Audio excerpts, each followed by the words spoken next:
Hello there and welcome back to the Science Sleepy Minds. You're here again, which means you've decided that the best way to relax is to stare into the cosmic dark and ask it personal questions. Right now, in your mind, the ceiling above you isn't drywall or plaster. It's a starless lid of velvet black space, so deep it feels like it has weight. You can almost hear the hush of it, like the universe has pressed a finger to its own lips and told the galaxies to keep it down because you're trying to sleep. And as you let that darkness settle, you get the faintest sense of a curve in the up direction. Like reality is a gently bent bowl and you're resting at the bottom, cradled, which is comforting until the thought arrives. What if you're not in a bowl at all? What if you're in a mouth? A gravity mouth? A black hole's interior, disguised as everything. You probably won't survive this, at least not if you try to go sightseeing near the edge. But don't worry, tonight is a mental road trip, not a field trip with forms and waivers. So before you get comfortable, take a moment to like the video and subscribe, but only if you genuinely enjoy what I do here. And while you're at it, drop your location and your local time in the comments. It's strangely soothing to imagine a quiet constellation of sleepy humans blinking from bedrooms across the planet, all sinking their yawns. Now dim the lights, maybe turn on a fan for that soft background hum, and let's ease into tonight's journey together. You stay exactly where you are, warm, safe, dramatically horizontal, and you begin to picture the universe as it looks from the outside. Which is funny, because the first thing you notice is that you can't actually do that. There's no known balcony seat beyond the cosmos where you can lean over a railing with a mug of tea and go, "Wow, look at all that existence." Still, your imagination obliges. You see galaxies like slow embers. You see dark lanes like smoke. And somewhere in that picture, you let the notion form. If a black hole can trap light, can it trap a whole universe? Could inside a black hole be less like a cramped prison cell and more like a vast self-contained arena where space and time have their own rules? A mainstream historical fact drifts in like a familiar bedtime story. In 1915, Albert Einstein publishes the general theory of relativity, changing gravity from a mysterious pull into the geometry of space-time itself. Not a force tugging on you with invisible ropes, more like the floor of reality curving so you roll toward the lowest point, whether you planned to or not. It's one of those ideas that makes you want to nod slowly, as if you totally suspected it all along, and also makes you want to lie down because thinking in 4 dimensions is basically mental Pilates. And then, just a couple of years later, 1916, Carl Schwarzschild works out an exact solution to Einstein's equations. He does it while serving in World War I, which is both impressive and deeply unfair. Imagine being in wartime conditions and still having the focus to casually calculate the boundary of a black hole. Most of us can't even reply to an email if the laundry is in the washer. That solution quietly introduces a radius, later called the Schwarzschild radius, where, if enough mass is squeezed inside it, reality develops a one-way edge, an event horizon, a point of no return. The phrase sounds dramatic because it is dramatic, but also because humans love branding. Point of no return could be a theme park ride. Event horizon sounds like you need a helmet and an existential therapist. So you let your mind approach that horizon gently, not like a sprint, more like a slow walk toward a fog bank. You're not panicking, you're simply curious, with a side of sleepy skepticism. And you remind yourself, this isn't about you personally falling into a black hole tonight, because you have plans tomorrow, or at least the vague concept of plans, and also because there are no known black holes close enough to casually inconvenience your schedule. Instead, you're exploring the hypothesis. Our universe itself could be the inside region of a black hole, possibly formed in some parent universe, with our Big Bang acting like an interior birth event rather than an absolute beginning. It's not a standard textbook claim.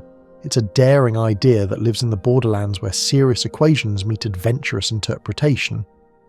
And yes, you're allowed to enjoy that borderland as long as you keep your wallet, your skepticism, and your common sense in your front pocket. You picture a black hole not as a cartoon vacuum cleaner, but as a region where space-time is so curved that paths that used to lead outward now lead inward, inevitably. And here's where your second-person, present-tense body gets involved. You imagine yourself hovering near a horizon. You can't feel anything special at that exact boundary if the black hole is large enough. No sudden wall, no cosmic ding like an elevator arriving. Locally, it's just space. That's part of the eeriness.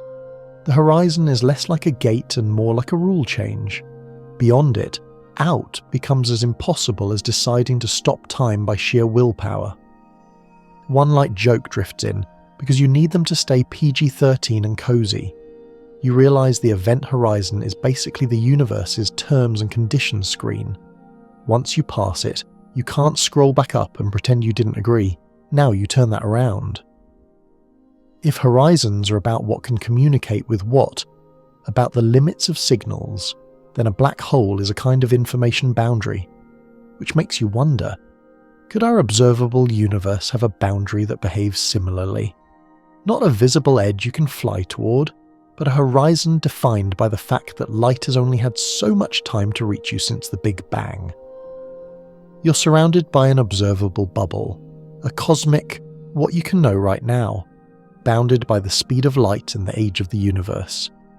That's a mainstream cosmology fact, and it already sounds suspiciously horizon-like. Then you add a quirky, fringe tidbit, something that shows up in the cultural attic of science. Long before black holes were mainstream physics, people played with dark star ideas. In the 18th century, thinkers like Jean Michel and Pierre-Simon Laplace considered objects so massive that even light might not escape, using Newtonian reasoning, not relativity. It's like the universe left an early concept sketch on the table, and a century later Einstein's math turned it into a full blueprint. You imagine Michel scribbling by candlelight, half scientist, half wizard, thinking, what if gravity is so rude it won't even let light leave?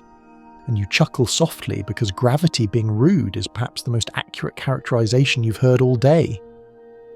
The black hole universe idea comes in several flavors, and you let them swirl like cream in coffee.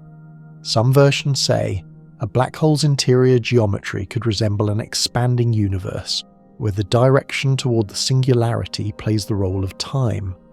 Others say the Big Bang could be the interior formation moment, with our universe's expansion being the unfolding of space-time inside.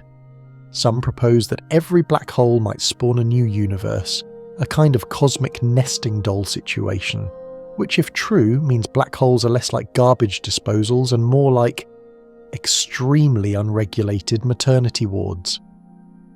Second light joke, you picture a black hole wearing a tiny world's best mom apron, and you immediately regret anthropomorphizing anything with an event horizon. Still, it's bedtime, and your imagination is allowed to be weird as long as it's quiet about it. Now you let the tone soften. You're lying still, breathing slowly while your mind does the travelling. You imagine the universe as a smooth, expanding fabric, galaxies drifting apart like boats on a slowly swelling sea. And you imagine far beyond any place you can point to some parent cosmos where a star collapses and forms a black hole. On the outside, it looks like collapse. On the inside, it might look like expansion. A strange symmetry, falling inward from one perspective, blooming outward from another. Historians still argue whether Einstein himself truly believed black holes were physically real, or whether he saw them as mathematical curiosities pushed too far. That debate is part of the charm. Science is not just facts, it's people wrestling with ideas, sometimes resisting them, sometimes underestimating the universe's willingness to actually do the weird thing. And speaking of weird, you acknowledge the cheeky reality check again. If you tried to approach a real black hole, tidal forces could become a problem. Spaghettification is a word that should not be comforting, yet here we are. The universe really named a deadly stretching effect after pasta, as if to say, we're terrifying, but we're also Italian tonight. Third light joke.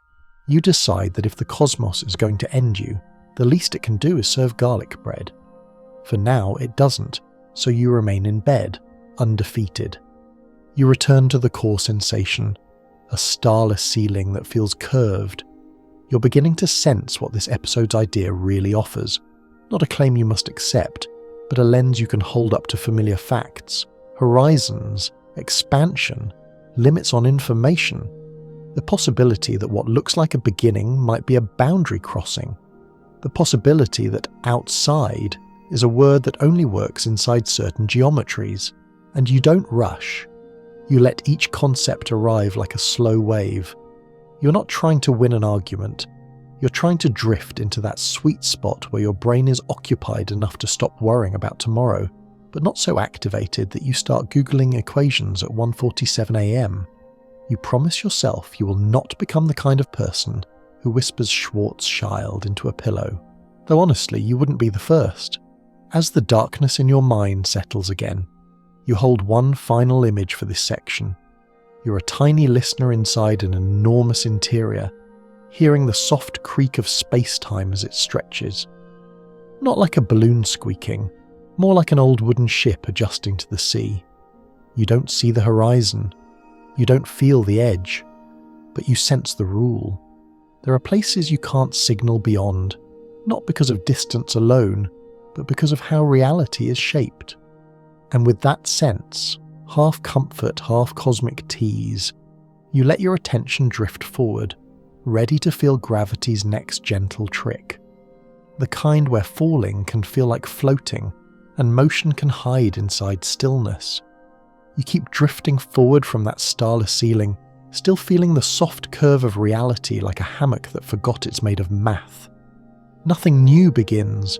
Your mind just keeps walking in the same quiet direction, like you're padding barefoot across a dark room you already trust. And now the universe offers you a trick so simple, it feels like a prank. Falling can look exactly like doing nothing at all. You imagine you're far from everything. No planets, no stars, no helpful landmarks. Just you and the idea of gravity. In old stories, gravity is a pull, a tug, a cosmic hand grabbing your ankle when you try to float away. But in the calmer, more modern view, gravity is what happens when space-time is shaped in a way that makes straight lines lean toward mass. You don't get yanked. You follow the most natural path available. You do the easiest thing. You take the lazy route. Honestly, gravity is kind of relatable. And here's the sensation.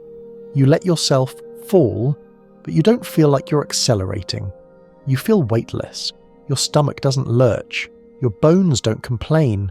You're just in motion, quietly, without the drama. That's the weirdness you're holding tonight. Freefall feels like floating. It's the same reason astronauts orbiting Earth feel weightless. They're falling around the planet in a continuous curve, like a marble rolling inside a giant bowl that never lets it settle. A mainstream historical fact slides in, soft and steady. In 1971, astronauts on Apollo 15 drop a feather and a hammer on the moon, and both hit the dusty surface at the same time. No air resistance, no cheating. Just gravity treating objects with equal fairness, for once in its life. It's one of those simple demonstrations that feels like a bedtime fable with a punchline. The universe is consistent, even when your intuition is not. You let that fairness guide you toward black holes. Near a black hole, especially a very large one, crossing the event horizon doesn't have to feel like slamming into a wall. Locally, you can be in free fall, and everything feels normal in your tiny bubble of experience. No alarms, no cosmic bouncer checking your ID. The horizon is not a place where space suddenly turns into a grinder. It's a place where the geometry of possible futures tilts so severely that even light can't find a path back out.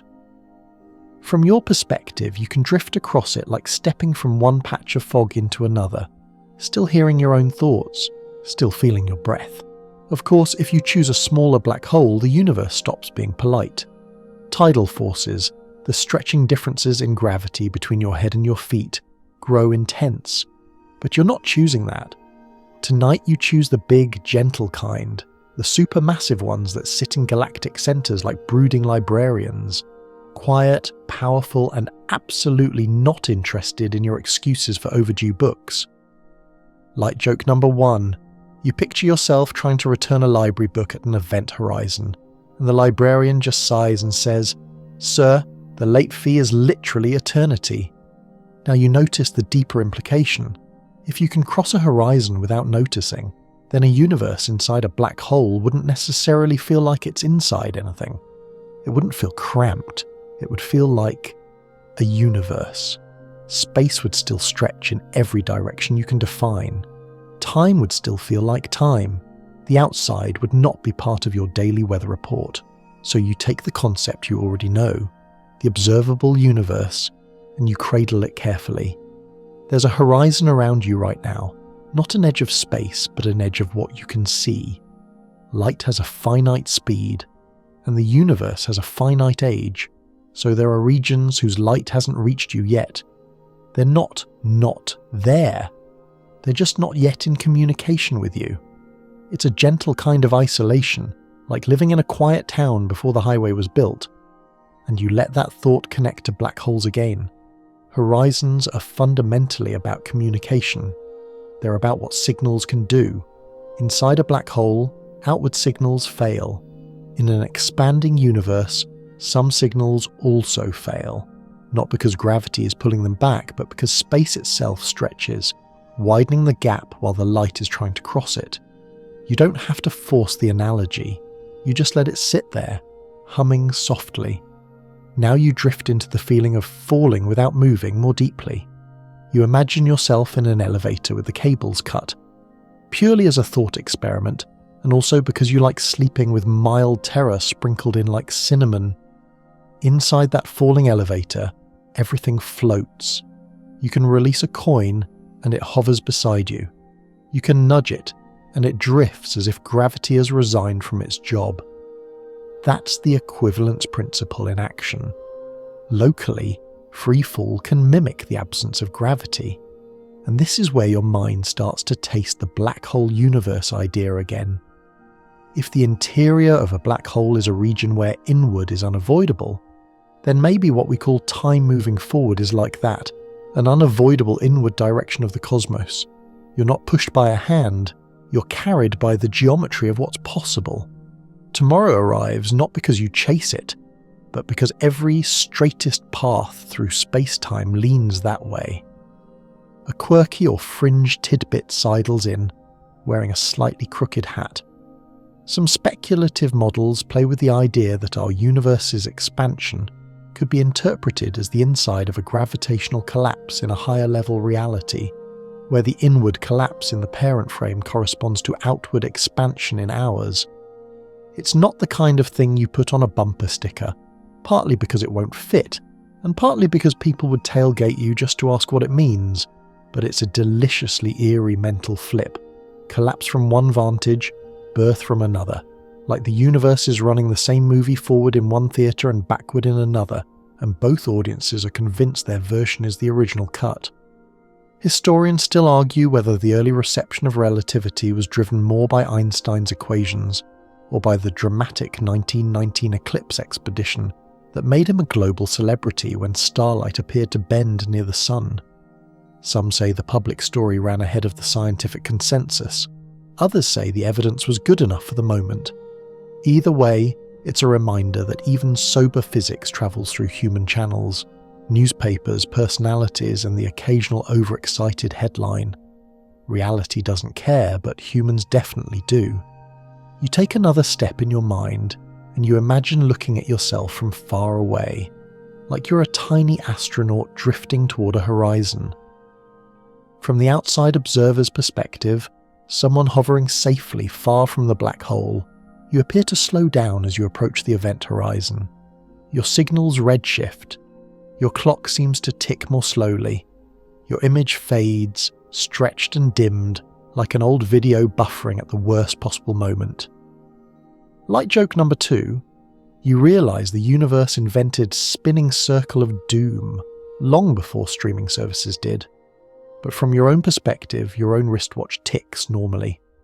Your heartbeat does what it always does. Its slow bedtime thump. You don't feel time itself smear. You feel continuous experience.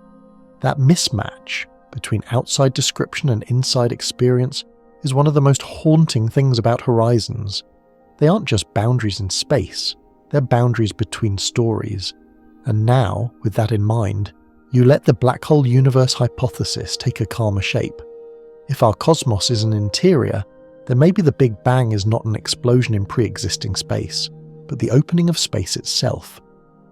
The horizon in the parent universe, the boundary of the black hole, could correspond to a kind of origin surface for us, a place where before is not meaningful in the same way, because our time coordinate emerges from that geometry, but you stay gentle with the idea. You don't declare it true, you don't build a shrine out of metaphors, you just hold it like a warm mug, comforting, steamy, and absolutely capable of spilling if you get too confident. Here comes the open, scholarly debate phrase you can feel in your bones. Physicists still argue whether horizons are fundamental physical entities or emergent features dependent on how you define observers and measurements. In other words, are horizons real, like rocks, or real, like borders on a map? The rock breaks your toe, the border breaks your patience. You start to sense that much of this topic hinges on perspective, not opinion, perspective in the precise geometric sense. Different observers can slice space-time into space and time differently, especially in extreme regions, and that means what counts as inside and outside as before and after can be more observer-dependent than your everyday brain prefers. Your everyday brain likes firm labels, it likes drawers, it likes socks matched in pairs. The cosmos, unfortunately, is not a sock person. Like joke number 3, you imagine trying to fold space-time neatly and put it in a drawer, and it just springs out and wrinkles itself out of spite. Now you return to your body again, breathing slow, eyelids heavy, and you let the thought become sensory. You feel like you're lying on a gentle slope, not steep, not scary, just slightly tilted. The tilt is time. The tilt is inevitability. You don't fight it. You let yourself slide softly into the next idea waiting ahead. Because if falling can feel like floating, then the next question becomes almost irresistible. What if the universe's grandest motion, the expansion of space, the stretching of distances, could also be a kind of fall, a motion you don't feel directly because you're part of it? What if the cosmos is drifting, and you're drifting with it, so perfectly synchronized that it feels like stillness? You keep that question warm in your hands as you drift onward, toward the next quiet layer of understanding. How space-time can warp like a sheet, and how your sleepy compass can still point true even when straight is a curved idea. You carry that warm question forward, whether the universe's biggest motions can hide inside your normal sense of stillness, and your mind begins to lay out a simple, sleepy map. Not a star chart, not a grid, more like one of those soft yoga mats with faint alignment lines you never follow. You picture space-time as the mat. You picture mass as the thing that presses into it. And you picture yourself as a little bead that rolls along the easiest path, pretending it chose that path on purpose. This is where Einstein's idea becomes almost tender. Gravity isn't a ghostly hand grabbing you, it's the shape of the stage itself. Space and time aren't passive containers, they're the thing that responds. They flex, they dip, they swell, and when they do, everything moving through them, light, dust, you, an entire galaxy, follows the curves like water following a hillside. A mainstream historical fact arrives with that familiar classroom poster glow. In 1915, Einstein presents general relativity, and it quickly becomes the new language for describing gravity at the larger scales. It's not just one more theory, it's a redefinition. The universe goes from being a box with objects inside to being a living geometry, where the box can bend. You can practically hear the old Newtonian picture politely scooting over on the couch to make room, still useful, still beloved, but no longer the whole story. So you imagine you're standing on an enormous trampoline under a night sky, because the human brain loves trampolines as long as it doesn't have to actually jump. A bowling ball sits in the middle, dimpling the fabric. A marble rolls nearby and spirals inward. That's the classic analogy, and it's imperfect, but it's also soothing, like a bedtime story told with household objects. The true version is richer. It's not just space curving, it's space-time. And the marble's spiral isn't because a magical force tugs it. It's because the shortest, straightest path in a curved geometry looks like a curve to an outside viewer. You let your second-person body inhabit the analogy anyway. You step lightly on the fabric, you feel the tilt under your feet, and then you remember, in real space-time, you don't feel the tilt directly when you're in freefall. The fabric is everywhere, including inside you. That's why the event horizon can be crossed without fireworks. The stage changes, but you're part of the stage. Now your sleepy compass comes out, your intuition, your sense of direction, and you ask it to do something it hates, point to straight in a universe where straight lines can bend. Your compass hesitates, like it's buffering, but you help it with a gentle rule.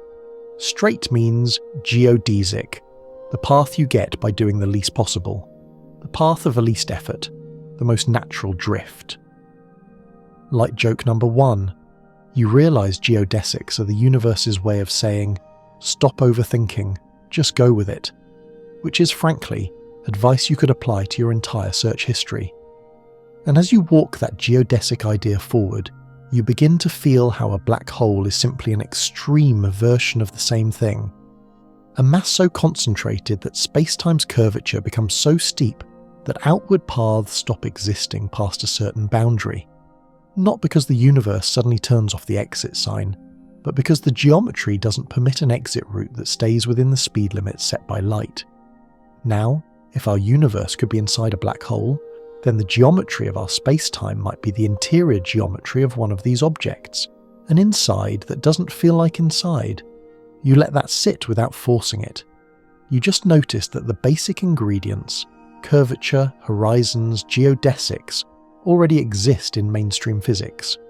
The speculative leap is mostly about scale and interpretation. Could a region described by black hole interior solutions be reinterpreted as a whole cosmos with its own expanding space? A quirky or fringe tidbit shuffles in, sleepy and slightly mischievous. There's an old half-practical, half-wild tradition of people trying to visualize higher dimensions with tricks, like Flatland, the classic thought experiment where two-dimensional beings struggle to imagine up. It's not fringe in the sense of crystals will fix your router, more fringe in the sense of your brain is a pancake trying to imagine a toaster. You imagine yourself as a Flatlander, lovingly confident, insisting the universe is obviously just a plane, right up until a sphere passes through, appearing first as a point, then a growing circle, then shrinking again. That's how black hole interior proposals can feel, like a higher dimensional event casting a lower dimensional shadow that we interpret as a beginning. Historians still argue whether the public's early understanding of relativity was propelled more by the math itself or by the spectacle of its confirmation, especially after the 1919 eclipse observations made headlines and effectively turned Einstein into the scientific equivalent of a rock star. Some historians emphasize the messy sociology of scientific acceptance. Others emphasize the steady accumulation of evidence. Either way, you're reminded that even the cleanest equations arrive in a human world full of gossip, war, funding, and people saying, wait, so time is stretchy. You breathe, slow and even, and let the idea of stretchy become literal. You picture a grid drawn on rubber, and you watch the grid lines bend near a heavy object. But you don't stop there. You let time be part of the grid too.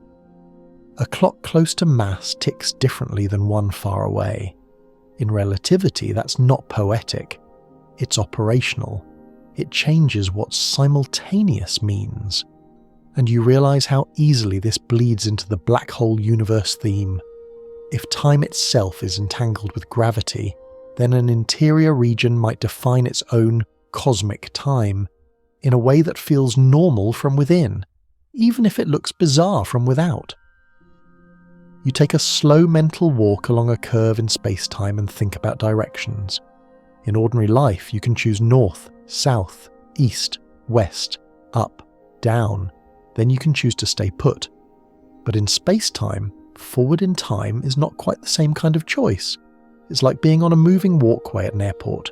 You can stroll, you can pause, you can shuffle, you can dramatically pretend you're running while the belt carries you anyway. But the belt still moves. In extreme geometries like black hole interiors, the belt can become so strong that moving toward the singularity is as unavoidable as tomorrow morning. Light joke number 2, you picture space-time announcing, "Please keep your hands and feet inside the timeline at all times," and you immediately wonder where the complaint department is, because you have notes.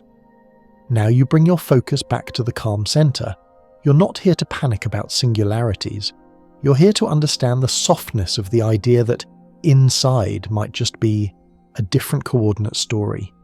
If you choose one coordinate system, you describe a horizon like a hard barrier.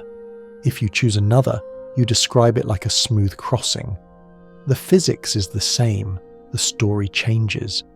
And this matters because the black hole universe hypothesis often lives in the story layer. How you interpret solutions, how you map one region to another, how you decide what counts as an origin versus a boundary. You keep your skepticism awake but not loud. You remind yourself, there are serious constraints in cosmology, measurements of expansion, background radiation, large-scale structure, that any model must respect.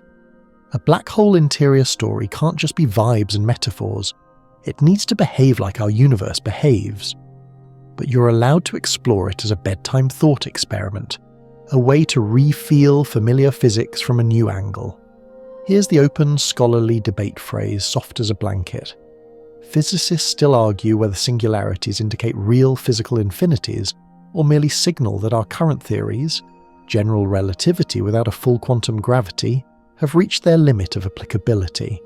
In other words, does the universe truly contain points where the math explodes, or is that explosion a sign that we're using the wrong tool for the job? Like trying to measure perfume with a ruler. Light joke number 3. You imagine quantum gravity as the instruction manual you lost, and the universe has been judging you silently ever since. You let your mind linger on the idea of a manual because it connects to how you navigate the cosmos at all.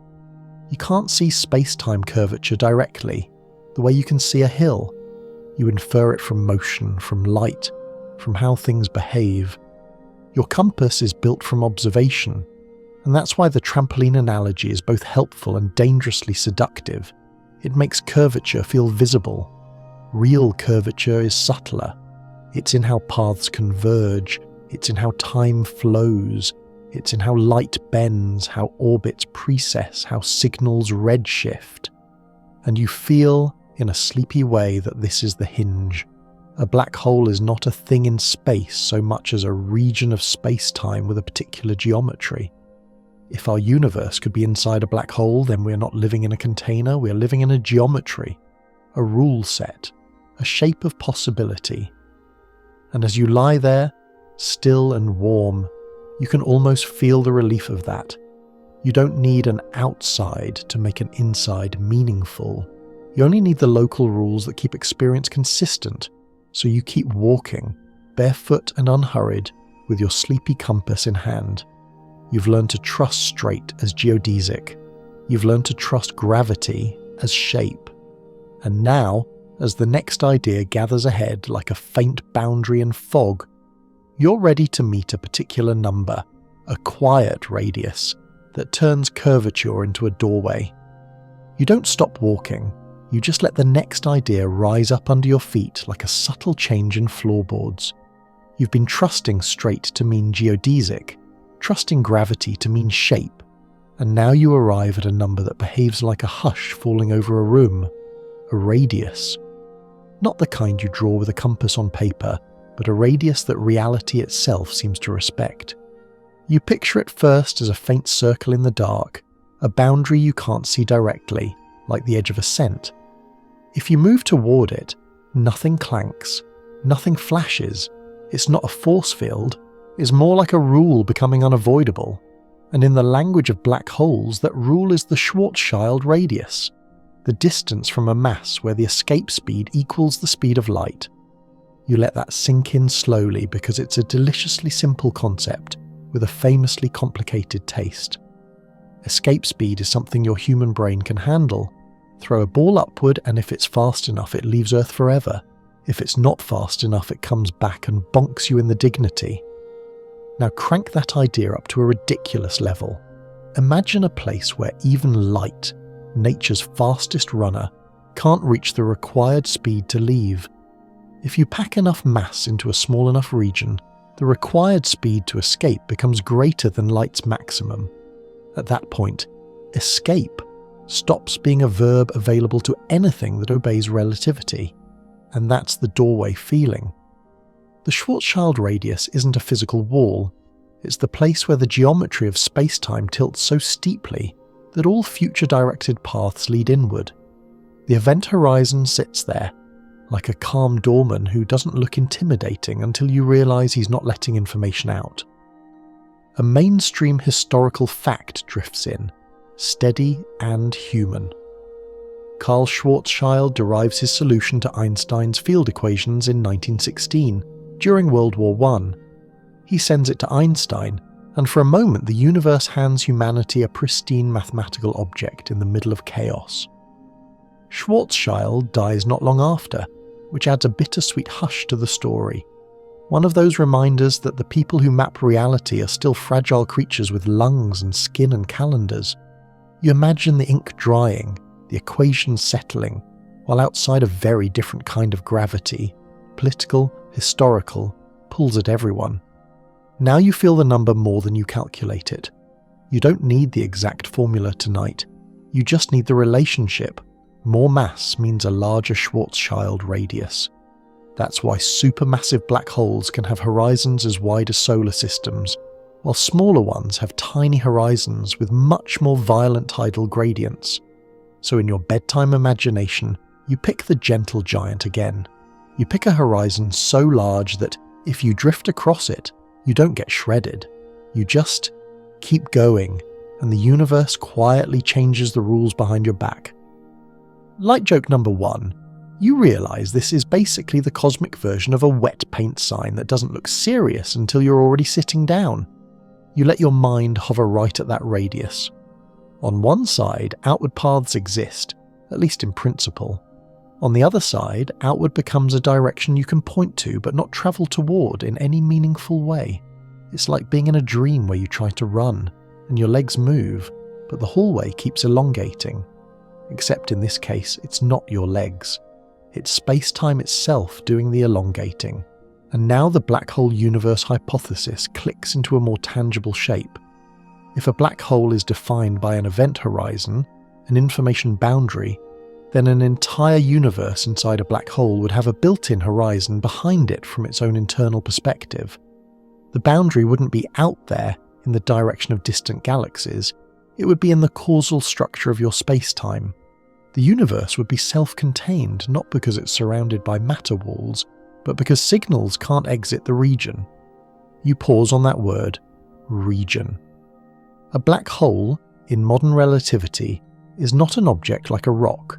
It's a region of space-time. The horizon is a surface in that space-time, defined by what can and cannot reach infinity.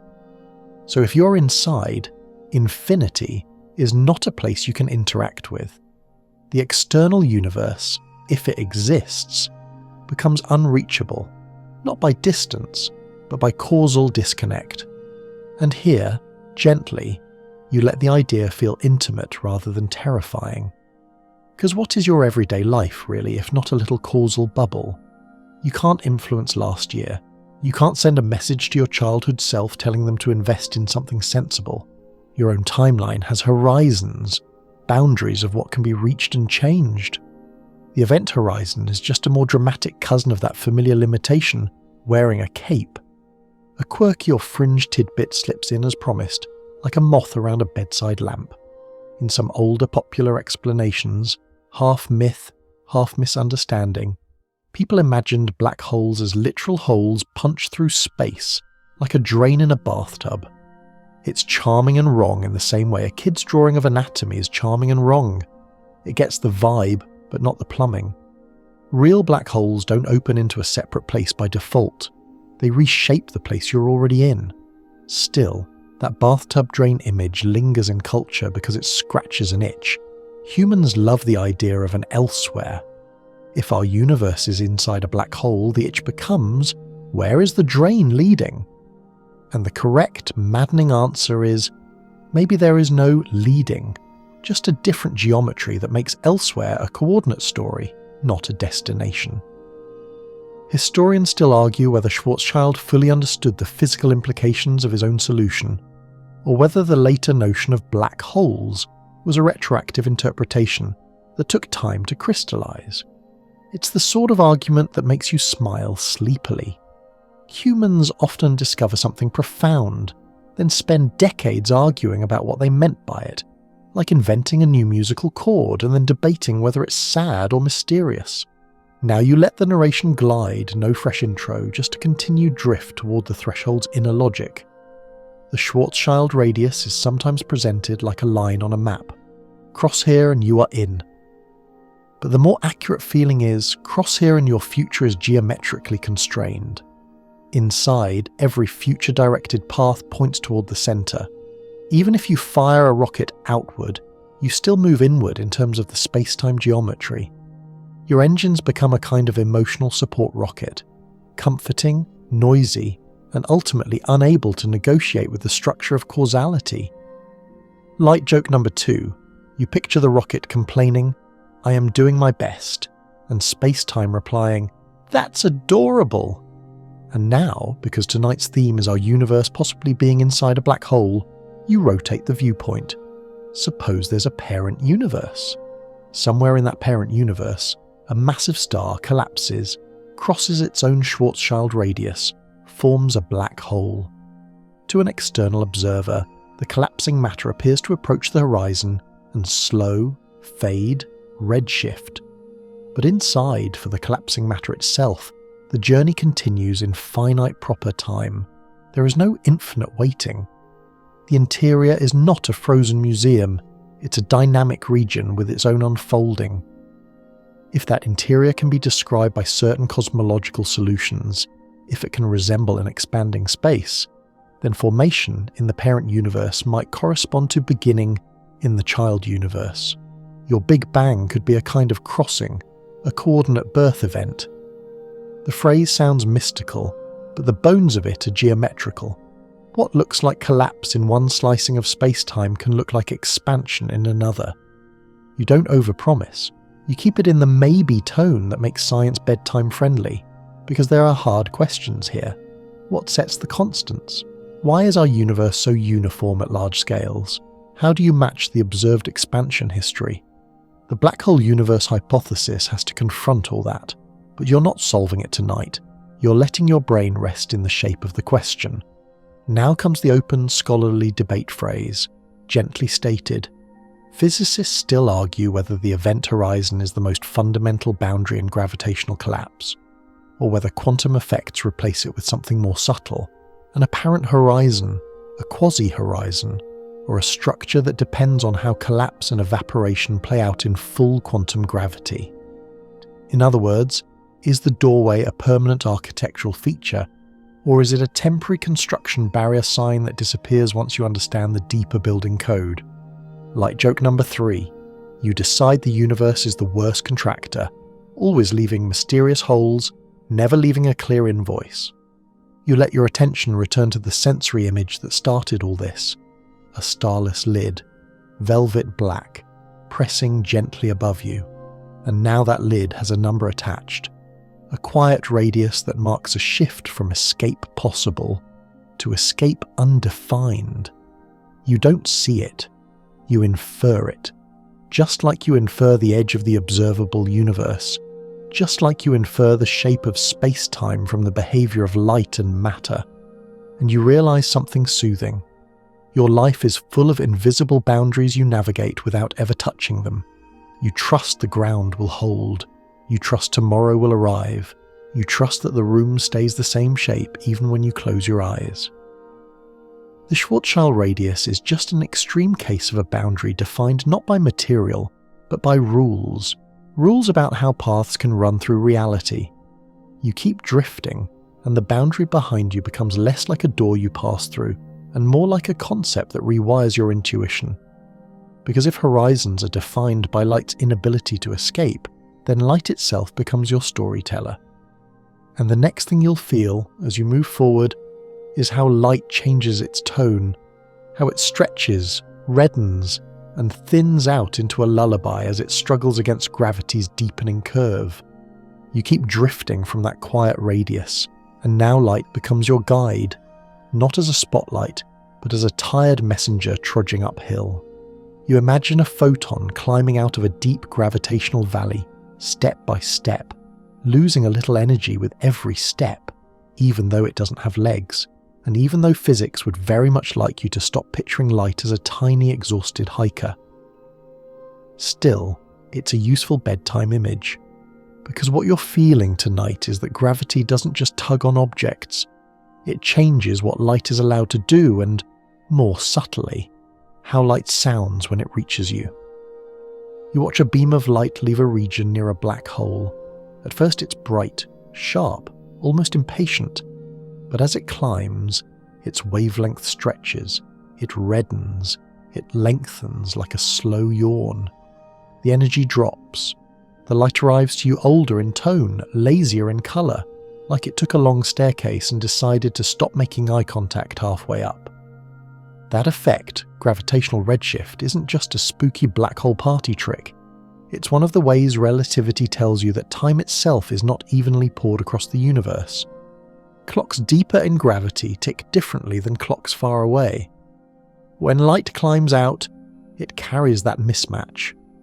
The stretching of the wavelength is the universe whispering, "Time down there runs another way." A mainstream historical fact pads in softly. In 1959 and 1960, the Pound-Rebka experiment measures gravitational redshift on Earth by sending gamma rays up a tower at Harvard and detecting the tiny frequency shift, an everyday scale confirmation of a relativity prediction.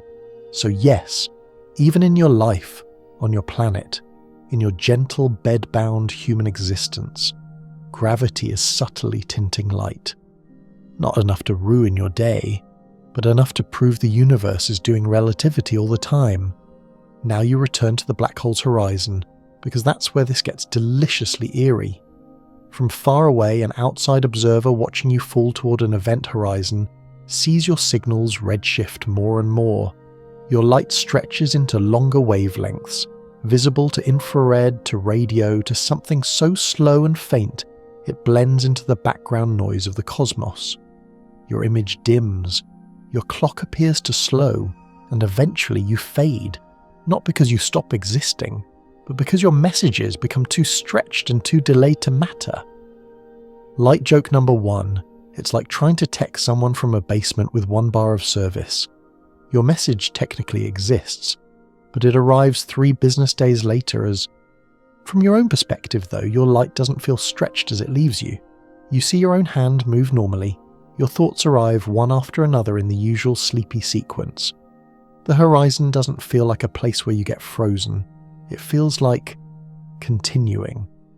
And that mismatch, your normal experience versus the outside observer's fading view, is one of the softest, strangest lullabies in physics. It tells you that reality isn't just what happens, it's also how information travels about what happens.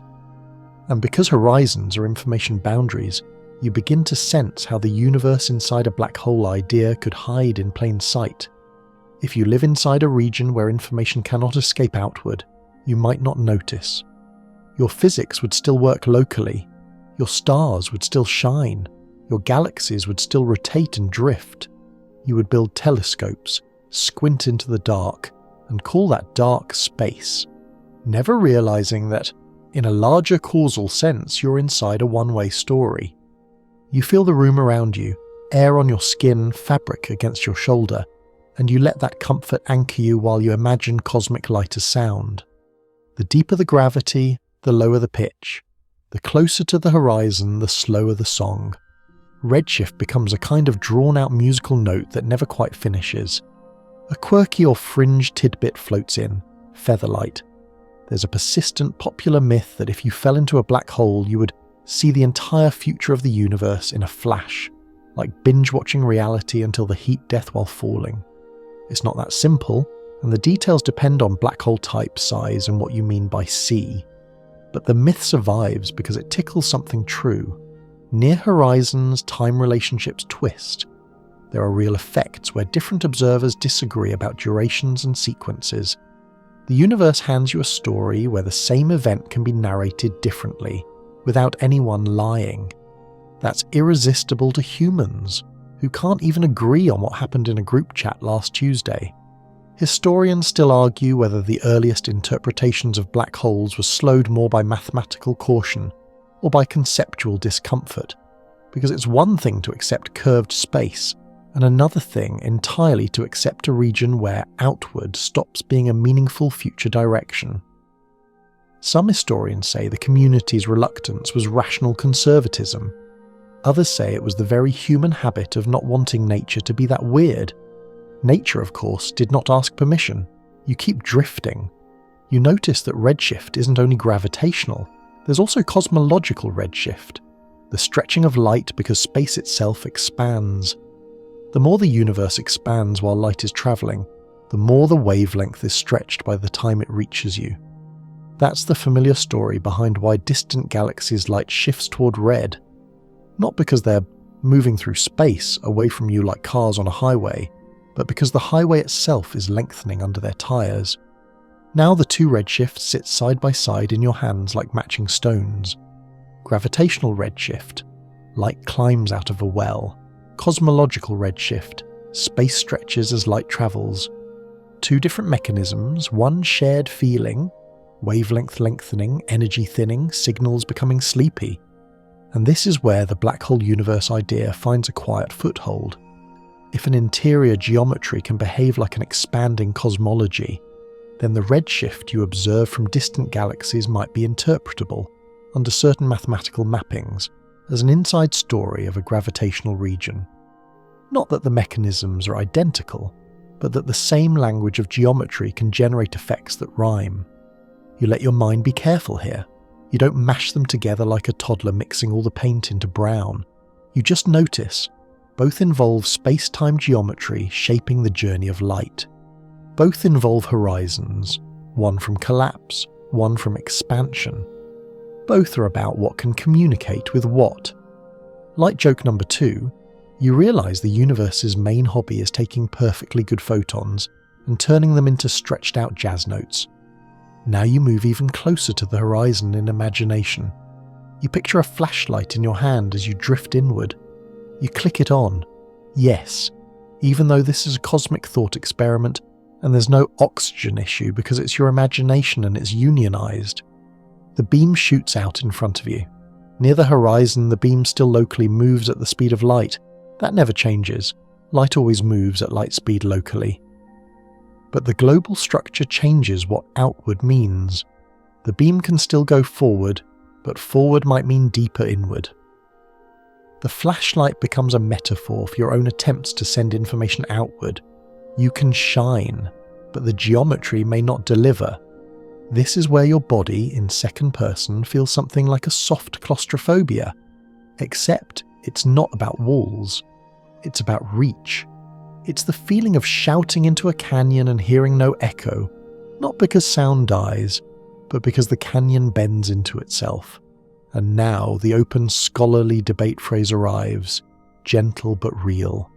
Physicists still argue whether information that falls past an event horizon is truly lost, or whether it is somehow preserved, encoded on the horizon, returned through radiation, or stored in correlations we don't yet fully understand.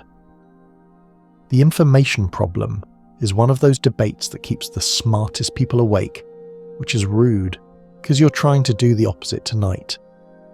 Like joke number 3, You picture physicists angrily whispering at a horizon like it's a locked phone they can't unlock without the passcode. You breathe in, slow, and imagine that information question applied to the whole cosmos.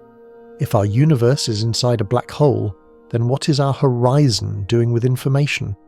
Is it a boundary that stores, encodes, hides, or transforms? Is it the skin of our reality, holding the bookkeeping for everything inside? You don't answer. You don't need to. You simply let the idea soften your attention. Light stretches, time misaligns, signals fade. And yet, inside, life feels continuous. Your thoughts still come one by one, calm and steady. So you drift onward, carrying the notion that the universe might be telling you about its boundaries through the way it colours and slows its light. You're ready now to let clocks become characters, because the next thing you'll feel is not just that light reddens, but that time itself can dilate, and horizons can be made out of timekeeping rather than walls. You keep floating forward from the last stretched out photon, and you begin to notice something almost unfairly quiet. The universe expands, and you don't feel it in your bones. You don't hear a creak. You don't sense a breeze. Your coffee doesn't slosh out of the mug because space decided to grow by a fraction of a fraction while you blinked. Expansion happens everywhere, so it feels like nowhere. It's the ultimate stealthy renovation project. The cosmic walls move outward, and all the furniture moves with them, so nobody notices until they look at the floor plan from a distance. You picture two galaxies as soft lanterns in a dark sea. They aren't racing through space like cars on a highway, tires squealing, trying to beat a cosmic speed limit. Instead, the space between them slowly lengthens. The lanterns drift apart because the fabric they're embedded in stretches. If you live inside the fabric, it feels normal, like being on a raft while the ocean's surface gently swells. You're carried with it. You don't feel the ocean getting bigger. You only notice when the other raft is farther away than it used to be. A mainstream historical fact drifts in, calm and grounded. In 1929, Edwin Hubble publishes observational evidence that distant galaxies are receding, and that the recession speed increases with distance, what becomes known as Hubble's law. It's one of those moments where the universe basically clears its throat and admits, yes, I am not static, I am doing a thing, and humans, being humans, spend the next century refining what that thing is, how fast it's happening, and why it seems to be getting weirder with time. You let that evidence settle like a blanket. Expansion isn't a metaphor, it's measured. Light from galaxies arrives stretched. Cosmological redshift, because the universe grew while the light was en route. And now you make the gentle pivot that tonight's topic keeps offering you. If expansion is a property of space-time geometry, could an interior geometry, like the inside of a black hole, naturally produce something that looks like expansion from the inside? You're careful, sleepy, and not trying to win a debate against the universe. You just let the shapes rhyme. Because here's the dreamy, slightly unsettling thought. A black hole's interior is not space plus time. It's a region where the roles of directions can swap in a technical sense. What an outside observer calls radial inward can behave like a time direction once you're past the horizon, meaning the march toward the centre is as inevitable as the march toward tomorrow. And if the interior geometry can be mapped onto a cosmological model, then what looks like collapse in one perspective might look like a kind of unfolding in another. Not the same movie, not the same mechanism, but the same underlying language, geometry.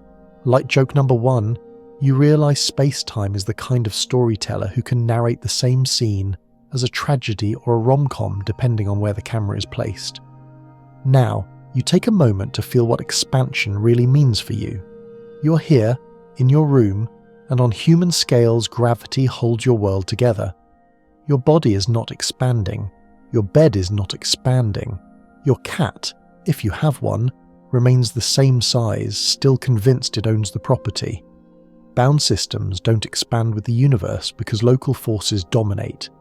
Expansion is a large-scale behaviour, a background stretching that shows itself across the vast between-galaxy distances where gravity's grip thins out.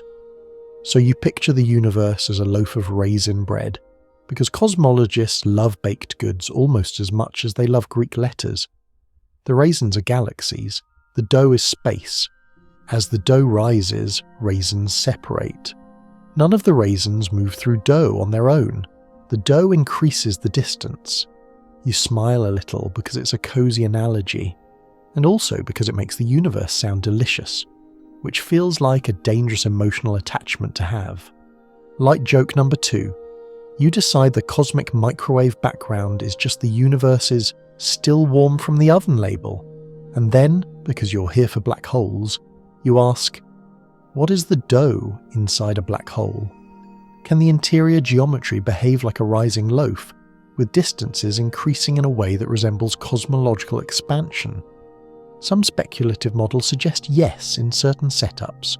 The idea isn't that the black hole is literally inflating like a balloon in the parent universe's space. It's that the internal space-time can have its own scale factor, its own measure of how distances between comoving points change with its internal time.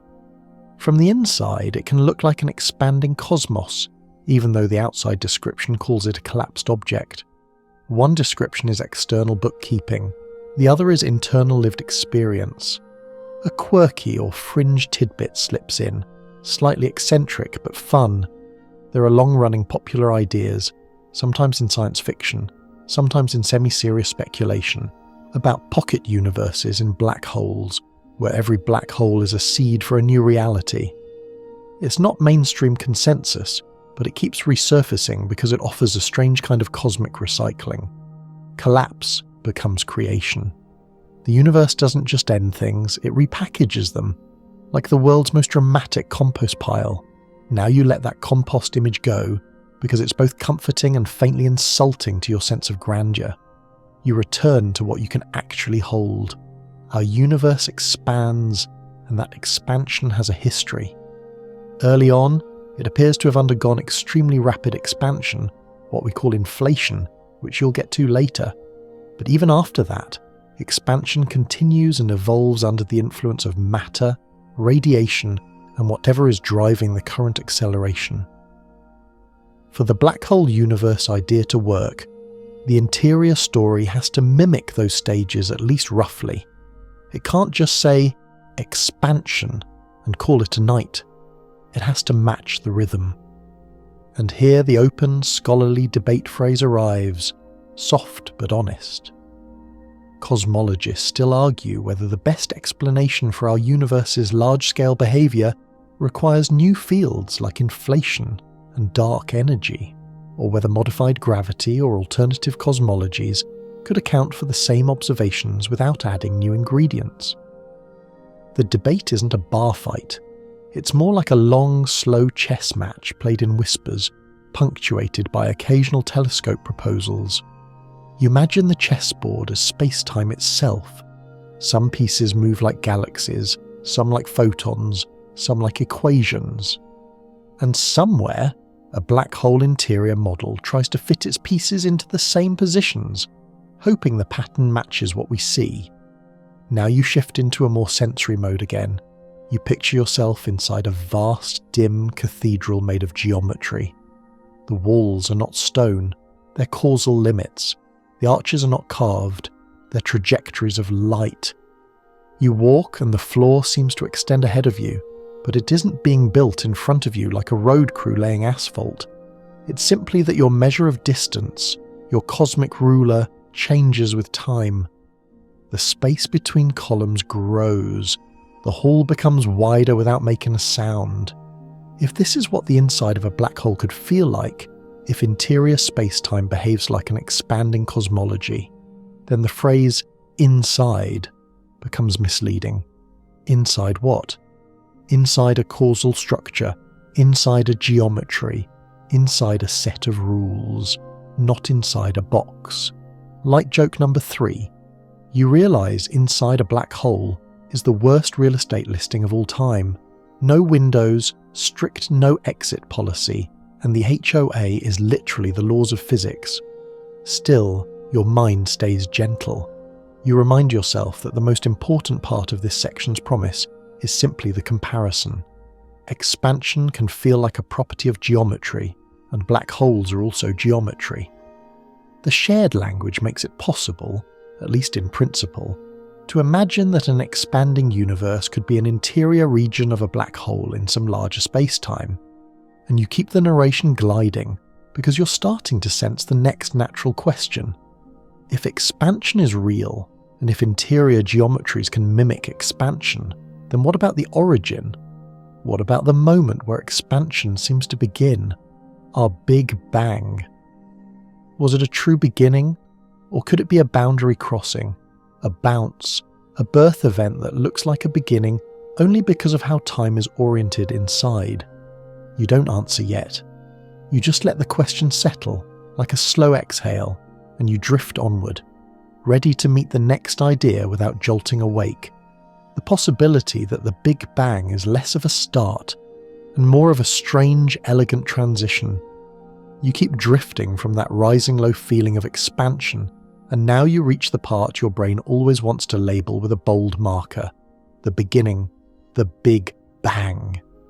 Two words that sound like a firework and a drum hit at the same time, which is probably why they stuck. But as you lie there, breathing slow, you let the phrase soften. You treat it less like a detonation and more like a threshold, like waking up into a room you were already in, but couldn't access until your eyes opened. You imagine the early universe not as an explosion in space, but as space itself becoming available, space turning on, like dimmer lights gradually rising. Everything is hot, dense, and close together. Not close together, like crowded in a box, but close together because the ruler you use to measure distance is tiny, because the fabric is compact, because the scale of everything is different. And you, sleepy, curious you, start to entertain a calmer possibility. Maybe the Big Bang is not the absolute start of all reality. Maybe it's the start of our accessible timeline, the moment our particular version of space-time begins behaving like a universe with clocks, distances, and cause and effect you can do science on. A mainstream historical fact slips in, crisp and familiar. The term Big Bang was popularized by astronomer Fred Hoyle in 1949 during a radio broadcast, originally as a somewhat dismissive label for the idea that the universe had a hot, dense origin. It's funny, in a dry way, that a phrase meant to poke at a theory became its permanent brand. The cosmos, it seems, loves irony almost as much as it loves redshifting your photons into mush. Now you let your mind hover over the core tension. Standard cosmology says the universe expands from an extremely hot, dense state. General relativity pushed backward suggests a singularity, an infinity in density and curvature. But singularities are like a warning light on a dashboard. They might mean this is truly infinite, or they might mean your model has left the road. And that's where the bounce ideas enter, soft-footed, speculative, not quite invited to the main dinner table, but definitely lingering in the hallway with interesting conversation. You feel the concept of a bounce as a kind of cosmic inhale after an exhale. Instead of time beginning at a singular point, the universe contracts, reaches a minimum size or maximum density, and then rebounds, expanding into what we experience. The Big Bang in this framing isn't the creation of everything from nothing. It's a transition, a turning point, a phase change. Like water becoming steam, but with space-time as the substance. Like joke number 1, you picture the universe doing a very dramatic squat at the gym. Down, down, down, then exploding upward and announcing it didn't even feel it, which is exactly the kind of lie fitness influencers tell. Now you bring the black hole universe hypothesis back into your hands. If our universe could be inside a black hole, then the beginning might align with the formation of that black hole in some parent universe. From the parent perspective, matter collapses. From the interior perspective, a new space-time region opens.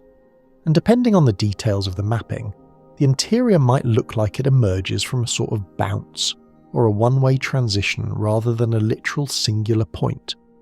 Here's the lullaby part. You don't force the math tonight. You just trace the intuition. Inside a black hole, the geometry can reorganize the meaning of time. The center might not be a point you hit like a wall, it might be a boundary your theory can't describe yet. And if quantum effects become important at extreme densities, they might prevent the classical singularity, replacing it with a bounce, a smear, a rebirth, or something we don't have a bedtime word for yet. A quirky or fringe tidbit slides in, just odd enough to keep your brain pleasantly engaged. Some speculative cosmologies imagine that universes can be born from black holes in a kind of generational chain, and that physical constants might shift slightly from parent to child. It's not a settled claim. It's more like an idea wearing a lab coat it borrowed from someone's closet, but it's oddly compelling. It turns black holes from cosmic endings into cosmic wombs, and it turns the Big Bang from a unique origin into a recurring event in a larger family tree of realities. Historians still argue whether early Big Bang debates were primarily scientific disagreements over evidence or partly philosophical disagreements over what a beginning even means in physics. Because a universe with a beginning presses on old nerves, creation, causality, why there is something rather than nothing. Some scientists wanted a steady-state cosmos partly because it felt cleaner. No starting gun, no awkward metaphysical questions lurking behind the curtain. But the universe, again, didn't ask for aesthetic preferences. You keep gliding. You imagine the hot early universe as a bright fog where matter and radiation are tangled, photons constantly scattered, unable to travel freely. In that era, seeing doesn't work because light can't stream across long distances. It's trapped in a dense plasma, bumping like a pinball. Only later, when the universe cools enough for atoms to form, does light decouple and begin its long journey. That afterglow becomes a kind of baby photo of the universe, which you'll stare at later with more detail. For now, it's enough to feel the idea. The universe has phases, and transitions between phases can look like beginnings. Light joke number 2. You imagine the early cosmos as the world's busiest group chat, photons pinging electrons non-stop, until everyone finally calms down and stops replying all. Now the open scholarly debate phrase arrives, soft but essential. Physicists still argue whether a true cosmological bounce is generic in quantum gravity approaches, or whether most realistic models still contain some form of singular behaviour that cannot be fully avoided. In other words, is bounce a natural outcome of deeper physics, or a hopeful patch that works in certain toy models but fails under real cosmic complexity? You let that uncertainty be soothing rather than frustrating, because uncertainty, at night, can feel like permission. Permission not to resolve everything. Permission to let the question remain beautiful. You return again to the black hole interior lens. If our cosmos is inside a black hole, then before the Big Bang might be like asking what's north of the North Pole, an ill-posed question in the coordinates we use. Or it might be meaningful in the parent universe's coordinates, but inaccessible from ours. The same way you can't send a text to last year, the same way you can't shine a flashlight outward past an event horizon and expect an answer. Light joke number 3. You picture yourself emailing "Dear Universe, please attach the pre-Big Bang files," and the reply comes back as an automated message. This mailbox is not monitored. Now you soften your focus and let your imagination build one quiet scene. You're standing at the lip of an interior dawn, not a sunrise you can point to in the sky, but a change in the rules of reality.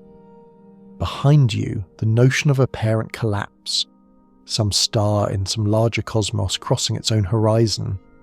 Ahead of you, the unfolding of space-time, cooling and expanding, building the conditions for atoms, stars, planets, and eventually you lying in bed listening to a sleepy voice describe all this like it's perfectly normal.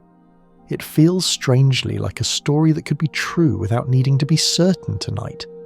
Because the point of the bounce idea, and the point of the black hole universe idea in this moment, is not to replace the Big Bang with a different cartoon. It's to loosen the grip of the word beginning, to let it become transition, threshold, phase change, birth from inside a boundary. And as your breathing stays slow, you carry one last gentle takeaway forward. If the Big Bang is a boundary in our description, then the universe may have deeper rooms we can't yet enter, not because they're forbidden, but because our current theories don't have the keys. You drift onward, ready for the next sleepy catalogue of strange structures. Because once you admit the beginning might be a transition, your mind naturally wanders toward the speculative architecture that could connect regions of space-time, white holes, wormholes, and other night thought bridges that might or might not exist, but are very good at keeping you softly curious. You keep drifting from that softened idea of beginnings as thresholds, and your mind does what it always does when it smells a doorway. It starts looking for hallways. If the Big Bang could be a transition, and if a black hole could be a kind of cosmic parent, then you can't help but wonder what other strange architectural features space-time might allow. Tunnels, exits, mirror doors, the kind of geometry that makes your intuition clutch its pearls and ask for a chair. So you let the speculative zoo open its gates, but you walk through it slowly, hands in your pockets, not feeding the animals anything you can't afford to lose. First, the white hole, the black hole's hypothetical reverse. If a black hole is a region you can enter but can't send messages out of, a white hole would be a region you can receive messages from but can't enter. Matter and light could come out, but nothing could go in. It's like a cosmic one-way sneeze. The universe expels something and refuses to take it back. A mainstream historical fact arrives, neat and unshowy. White holes appear as time-reverse solutions of the same general relativity equations that allow black holes, especially in the maximally extended Schwarzschild geometry.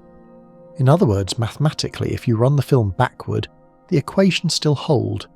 That's a classic physics moment, math politely allowing something nature may or may not ever bother to produce. You picture the idea in second-person present. You're standing in the dark, and in front of you is a boundary where, instead of things disappearing, they emerge. A bright mist pours out, forever. You can watch it, measure it, maybe even get existentially annoyed by it, but you can't step inside. The geometry doesn't permit in. It's all outflow all the time. Like joke number 1, you realise a white hole is basically the universe's no-returns final sale policy, except it's the cosmos, so the receipt is made of photons and regret. Now, because you're here for the black hole universe hypothesis, you let the white hole concept brush against a familiar nerve. Could the Big Bang be like a white hole type event? An outpouring? A one-way emergence? Some speculative discussions flirt with this analogy. Instead of our cosmos beginning as an explosion, maybe it resembles the outflow from a kind of time-reversed gravitational object. But you keep your head steady. Analogies are not identities. Similar shapes in equations don't automatically mean nature uses them as literal machines.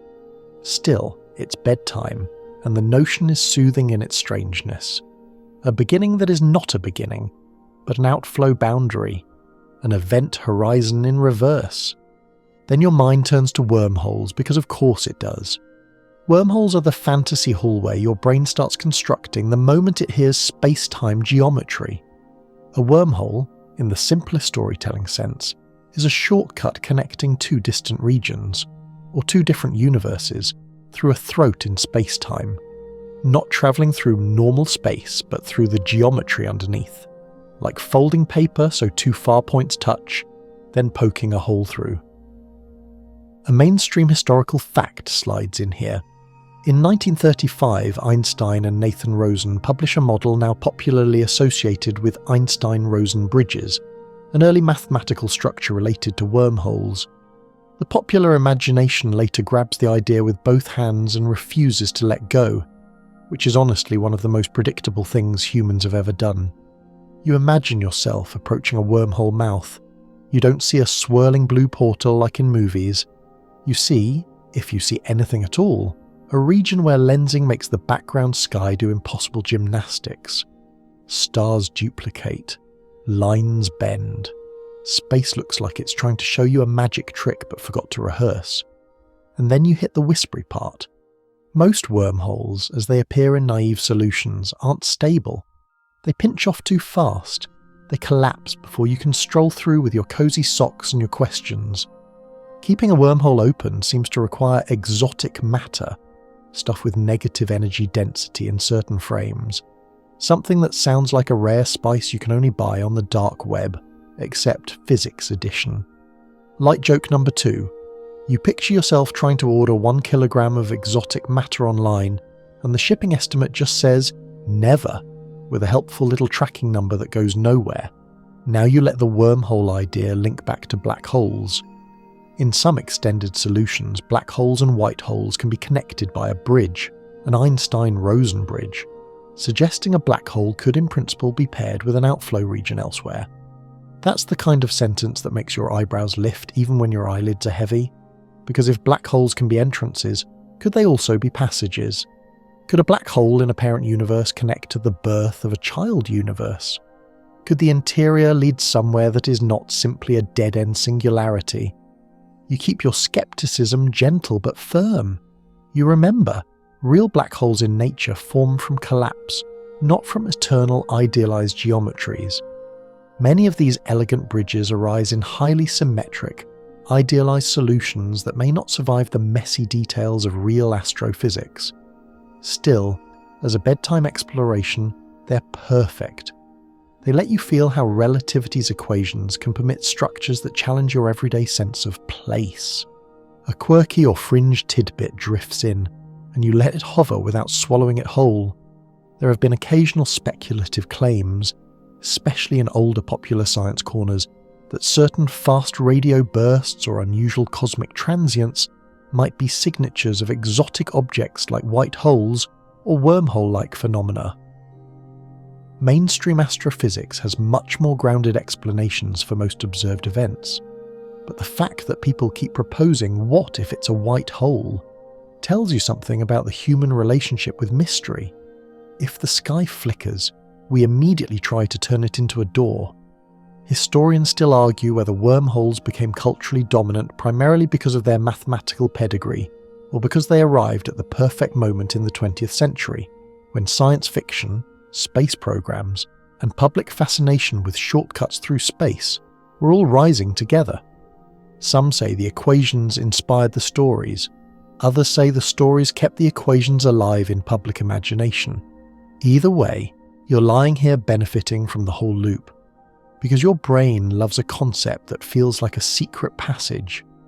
Now you let the narration glide toward a calmer sorting of wonder from overreach.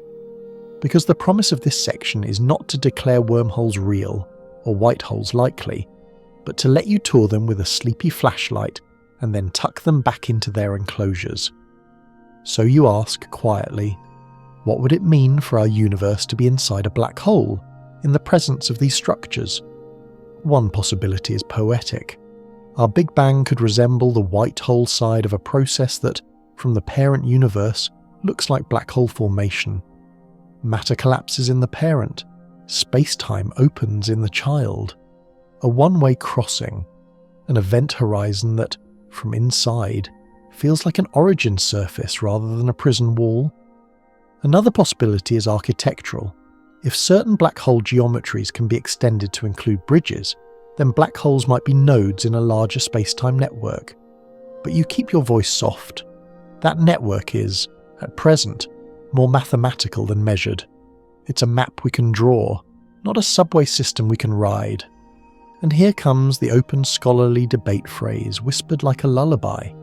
Physicists still argue whether traversable wormholes can exist without violating fundamental energy conditions in ways that would make them physically impossible, or whether quantum effects could supply just enough negative energy in controlled forms to keep a throat open. The debate is real, the math is real, and the feasibility is politely uncertain. Light joke number 3. You imagine the universe putting a sign on wormholes that reads, "Closed for repairs since 1935. Now you let your attention settle into a slower, steadier rhythm. You're not here to build portals. You're here to feel how flexible spacetime can be in theory, and how careful you must be about turning theoretical permission into physical reality. And as you drift onward, you notice something that ties the whole zoo back to the black hole universe idea. All these exotic structures, black holes, white holes, wormholes, are ultimately about boundaries and information. Who can send signals to whom? What regions can influence what other regions?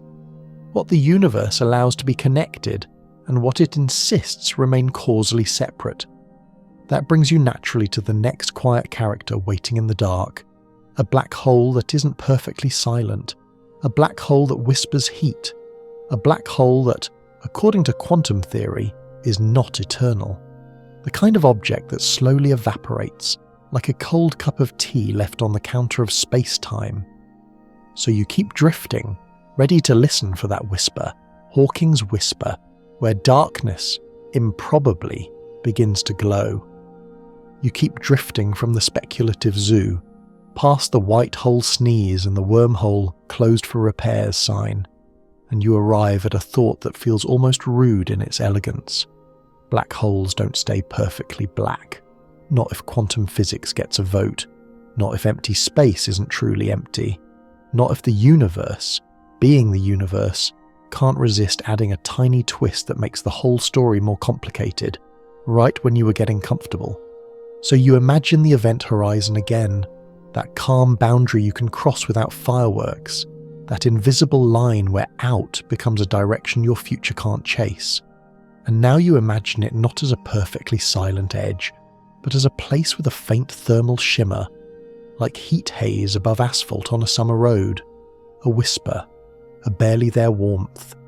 You lean in with your mind the way you lean toward a radiator in winter, palms open, not because it's loud, but because it's there. A mainstream historical fact settles in, steady as you're breathing. In 1974, Stephen Hawking proposes that black holes should emit radiation due to quantum effects near the event horizon, what becomes known as Hawking radiation. This idea stitches together gravity, quantum fields, and thermodynamics in a way that makes your brain feel both delighted and personally attacked. Because it means a black hole is not a perfect one-way vault forever. It can lose mass, it can evaporate. Slowly for big ones, so slowly that slowly feels like an insult to time. But in principle, the darkness leaks. You picture the simplified story that people tell, because bedtime needs stories. Near the horizon, quantum fluctuations produce pairs of particles. One falls in, one escapes, and the escaping one looks like radiation emitted by the black hole. The details are more subtle than that cartoon, but the cartoon is enough for the feeling. The horizon is not a hard, dead line. It's a living interface between vacuum and geometry, where nothing behaves like a restless sea. Light joke number 1, you realise the universe can't even leave a black hole alone, like it saw the most dramatic object possible and said, "Great, now let's make it also slightly leaky." Now you let the heat idea soak into your senses. Heat is a measure of microscopic motion, of hidden degrees of freedom. If a black hole has a temperature, then it has entropy. If it has entropy, then it has information content. Some count of how many internal configurations correspond to the same outward appearance. That's the thermodynamic viewpoint that quietly changes everything. Black holes aren't just gravitational pits. They're thermodynamic systems. You imagine entropy as a sleepy ledger, a cosmic bookkeeping book that records, in an abstract way, how many ways the universe can be arranged without changing what you can see from outside. And here's the eerie part. For a black hole, the entropy scales with the area of the horizon, not the volume inside. It's like the universe is telling you that the surface matters more than the room. The boundary is where the accounting happens. A quirky or fringe tidbit drifts in, as promised. There's an old, persistent pop physics rumour that black holes are cosmic vacuum cleaners that suck in everything nearby like a hungry drain. The reality is both less dramatic and more interesting. Far away, a black hole's gravity can behave like any other mass. Planets could orbit one if it replaced a star of the same mass. The vacuum cleaner story is a myth that refuses to die because humans love monsters that are simple. Real monsters are always complicated, and black holes are the complicated kind. You let that myth dissolve, and you return to the black hole universe idea with a new ingredient. If black holes radiate and evaporate, then what does that mean if your entire cosmos is an interior? If our universe is inside a black hole, is our parent black hole losing mass over unimaginable spans? Does that evaporation correspond to anything inside? An arrow of time, a slow change in boundary conditions, a whisper of external influence we interpret as something else? You don't answer. You just let the question place a cool hand on your forehead, because now you're standing at the edge of a famous puzzle, the information problem. If a black hole evaporates completely, what happens to the information about what fell in? Quantum theory, at least in its usual interpretation, doesn't like information being destroyed. It likes evolution to be unitary, reversible in principle, even if not in practice. But classical black hole pictures suggest information can be hidden behind a horizon and then lost when the hole disappears. And you can feel why that would keep physicists awake, pacing around their kitchens at 3 a.m, staring into a mug like it's a miniature event horizon.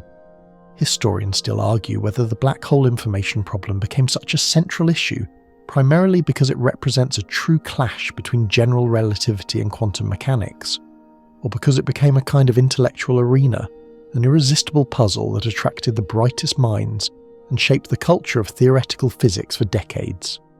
Some historians frame it as an unavoidable crisis, others frame it as a magnet for ambition. Both can be true. Humans can be noble and competitive in the same breath. Light joke number 2, you picture a physicist trying to return information to the universe like returning a library book, and the horizon just stares back with the emotional range of a brick. Now, softly, you let the debate be spoken in its bedtime form. Physicists still argue whether information is truly lost in black hole evaporation, or whether it is somehow preserved, encoded in subtle correlations in the outgoing radiation, stored on the horizon in a holographic way, or returned through mechanisms we don't fully grasp yet. The phrase, "still argue," is doing a lot of work there, but it's honest. You picture Hawking radiation as a thin mist escaping from the edges of darkness. Not a beam, not a flare, more like steam off a cooling cup. For a stellar mass black hole, the temperature is incredibly low. For a supermassive black hole, even lower. The evaporation time is stupendously long. The universe has time to grow old, change its mind, and redecorate its entire cosmic living room before a big black hole finishes fading away. And then, because this is sleepy science, not panic science, you notice something soothing in the leaky darkness idea. If even a black hole is not a perfect prison, then the cosmos is not a place of absolute locks. It's a place of boundaries that can blur under deeper rules. That's comforting in a strange way. The universe is severe, but not always final. Light joke number 3. You decide the event horizon is less like a locked door and more like that one jar lid you can't open until you run it under warm water. Except the warm water is quantum field theory and the jar is space-time. You let your mind hover over the horizon again and you treat it like a shoreline. On one side, the sea of the outside universe. On the other, the interior depth. The shoreline isn't a wall. It's a transition zone where waves break, where information might be stored, smeared, or transformed. And the fact that black holes have temperature and entropy makes that shoreline feel physical in a new way. Not physical like a fence, but physical like a thermodynamic surface. Now you connect it back to the bigger narrative thread. If our universe could be inside a black hole, then perhaps our entire cosmos is living on the inside of a boundary that is doing accounting on the outside. Perhaps what we experience as the laws of physics Are the interior rules consistent with a boundary that stores information in an area-like way? Perhaps the reason horizons keep showing up in our story is that horizons are where the universe writes its ledgers. You keep the tone gentle. You remind yourself this is suggestive, not settled. But suggestion is powerful at night. It lets your mind float without needing to land. And as you drift onward, you feel the next natural pull. If black holes can have temperature and radiation, and if their horizons are information boundaries, then the type of black hole matters. Not all black holes are the same. Some spin, some carry charge. Some twist space-time around them like a slow whirlpool that pulls even your sense of stillness into motion. And if a universe could be born inside a black hole, maybe it inherits that personality, spin, structure, subtle asymmetries. So you keep moving, quiet and steady, ready to meet a black hole that doesn't just sit there like a dark stone but rotates, turning space-time itself into a gentle, unavoidable dance. You keep drifting from Hawking's quiet whisper, and you notice how your imagination has changed. You no longer picture a black hole as a still perfect dot of darkness. You picture it as a system, with temperature, with bookkeeping, with a boundary that behaves like a living interface. And now, as you float closer in thought, you realize the universe has another habit that feels almost personal. It spins. Not everything spins, of course. But enough things spin that rotation starts to feel like one of nature's favourite idle animations. Planets spin, stars spin, galaxies spin. Even you, technically, are rotating right now with the Earth, which is rotating around the Sun, which is orbiting the centre of the Milky Way. So if you ever feel dizzy for no reason, you can blame your entire address in the cosmos. And black holes, many of them almost certainly spin too. A mainstream historical fact settles in, clean and steady. In 1963, Roy Kerr finds an exact solution to Einstein's equations describing a rotating black hole, what we now call a Kerr black hole. This is a big deal because real astrophysical objects don't form in perfectly calm, symmetrical silence. Stars rotate. Collapsing matter tends to carry angular momentum. So Kerr black holes are, in many ways, the realistic black holes, the ones nature is more likely to actually hand you. You let that sink in like warm tea. If a black hole forms from a spinning star, it inherits the spin, and spin changes the geometry dramatically. Instead of being a simple spherical no-return region, a rotating black hole drags space-time around with it. Not metaphorically, literally in the language of relativity, frame dragging. Space and time get swept into a slow whirlpool. You imagine it in second person, present tense. You're floating near a rotating black hole, and you can feel, without feeling a physical wind, that stillness is no longer an option in the same way. The fabric itself is moving. It's like standing on one of those airport moving walkways, except the walkway is reality, and it's curving around a darkness you can't look directly into, without your brain wanting to narrate it as a monster. Light joke number 1, you realise the universe finally found a way to make you go with the flow without asking nicely. Now you meet a new region that only exists because of spin, the ergosphere. It's an area outside the event horizon where space-time is dragged so strongly that nothing can remain stationary relative to distant stars. You can still, in principle, escape from the ergosphere, but you can't just hover there and pretend you're a neutral observer. You're compelled to rotate with the black hole's spin, like a leaf caught in a slow eddy. This matters for the black hole universe idea because it adds personality. A non-rotating black hole is like a perfectly silent room. A rotating one is like a room where the floor gently turns. If our universe were an interior of a black hole, could we inherit that turning? Could large-scale features, subtle anisotropies, preferred directions, tiny twists in cosmic patterns, be the fingerprint of a parent black hole's spin? You don't overstate it. You keep it as a bedtime, maybe, but you let it be vivid. You imagine the birth of an interior universe not as a perfectly symmetrical bloom, but as a bloom with a slight swirl. like cream poured into coffee, spiralling in quiet arcs. From the inside, it might still feel homogeneous and isotropic on large scales, smooth and even, yet perhaps with faint hints, tiny alignments, whispers in the sky that make cosmologists squint and say, "That's probably nothing," in the same tone you use when you hear a creak in your house at night. A quirky or fringe tidbit slides in, sleepy and mischievous. There have been occasional fringe-flavoured discussions of preferred axes in cosmic data, patterns sometimes nicknamed in pop science circles as spooky alignments. Mainstream analysis is cautious about overinterpreting them, because subtle biases, statistics, and data processing can paint faces into clouds. But the mere existence of such conversations makes your brain perk up. If an interior origin had any asymmetry, spin is the kind of thing that could imprint it.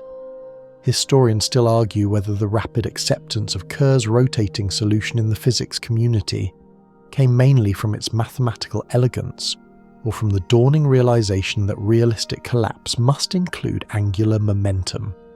Some historians frame it as a triumph of theory anticipating nature. Others frame it as nature's messiness forcing theory to evolve. Either way, rotation becomes unavoidable, like a plot twist you should have seen coming because the clues were everywhere. Now you widen your view to include charge, because black holes can have it in the equations. In the simplest taxonomy, black holes can be characterized by mass, spin, and charge. In practice, astrophysical black holes are expected to be nearly neutral because they quickly attract opposite charges from their environment. But the idea exists in the theory, and it's helpful as a conceptual frame. Black holes have parameters, a kind of personality profile. They're not all the same darkness, and if a universe is born inside a black hole, you can't help but wonder if those parameters become boundary conditions for the child cosmos, like the parent's fingerprints pressed into the newborn spacetime. Light joke number 2, you picture a cosmic birth certificate that reads Mother Kerr, Father, extremely complicated, baby's temperament, expanding. You bring it back to something you can feel. You imagine yourself near the horizon again, but now the horizon is not perfectly spherical in the same simple way. For rotating black holes, there's an outer horizon, and deeper inside an inner horizon in the idealized math. You don't try to turn this into a maze, you just notice that spin makes the boundary structure richer, and richer boundary structure means richer possibilities for what inside could mean. Then your mind drifts toward the idea of extracting energy from rotation, because it sounds like science fiction, until you realize it's a real prediction. In the ergosphere, processes exist, at least in theory, where energy can be extracted from a rotating black hole spin. The black hole can be slowed, giving up rotational energy to the outside world. This isn't a bedtime hack, it's a legitimate consequence of the geometry. If you're inside a black hole universe, the poetic twist becomes, is there any sense in which the parent universe can couple to the interior through that boundary? Or is the horizon a perfect one-way membrane regardless of spin? You keep it gentle, you're not building a power plant, you're just letting the idea whisper. Now the open scholarly debate phrase arrives, soft as a blanket. Physicists still argue whether the inner structures predicted by idealized rotating black hole solutions, like inner horizons, remain stable once you include realistic collapse, perturbations, and quantum effects, or whether those interior features break down into more chaotic behavior. In other words, does the math describe a real interior architecture, or is it a delicate castle that collapses as soon as nature breathes on it? Light joke number 3. You imagine nature walking into the room, glancing at your beautiful equations, and immediately knocking over the carefully stacked chairs just to prove a point. You keep drifting, letting that uncertainty be part of the comfort.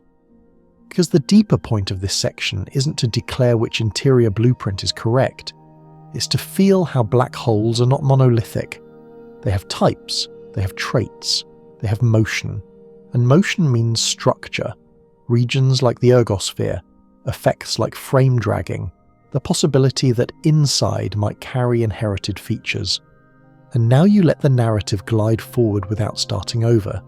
If black holes can spin, and if spin can twist space-time, then the next layer of your bedtime cosmology is about what we don't get to see.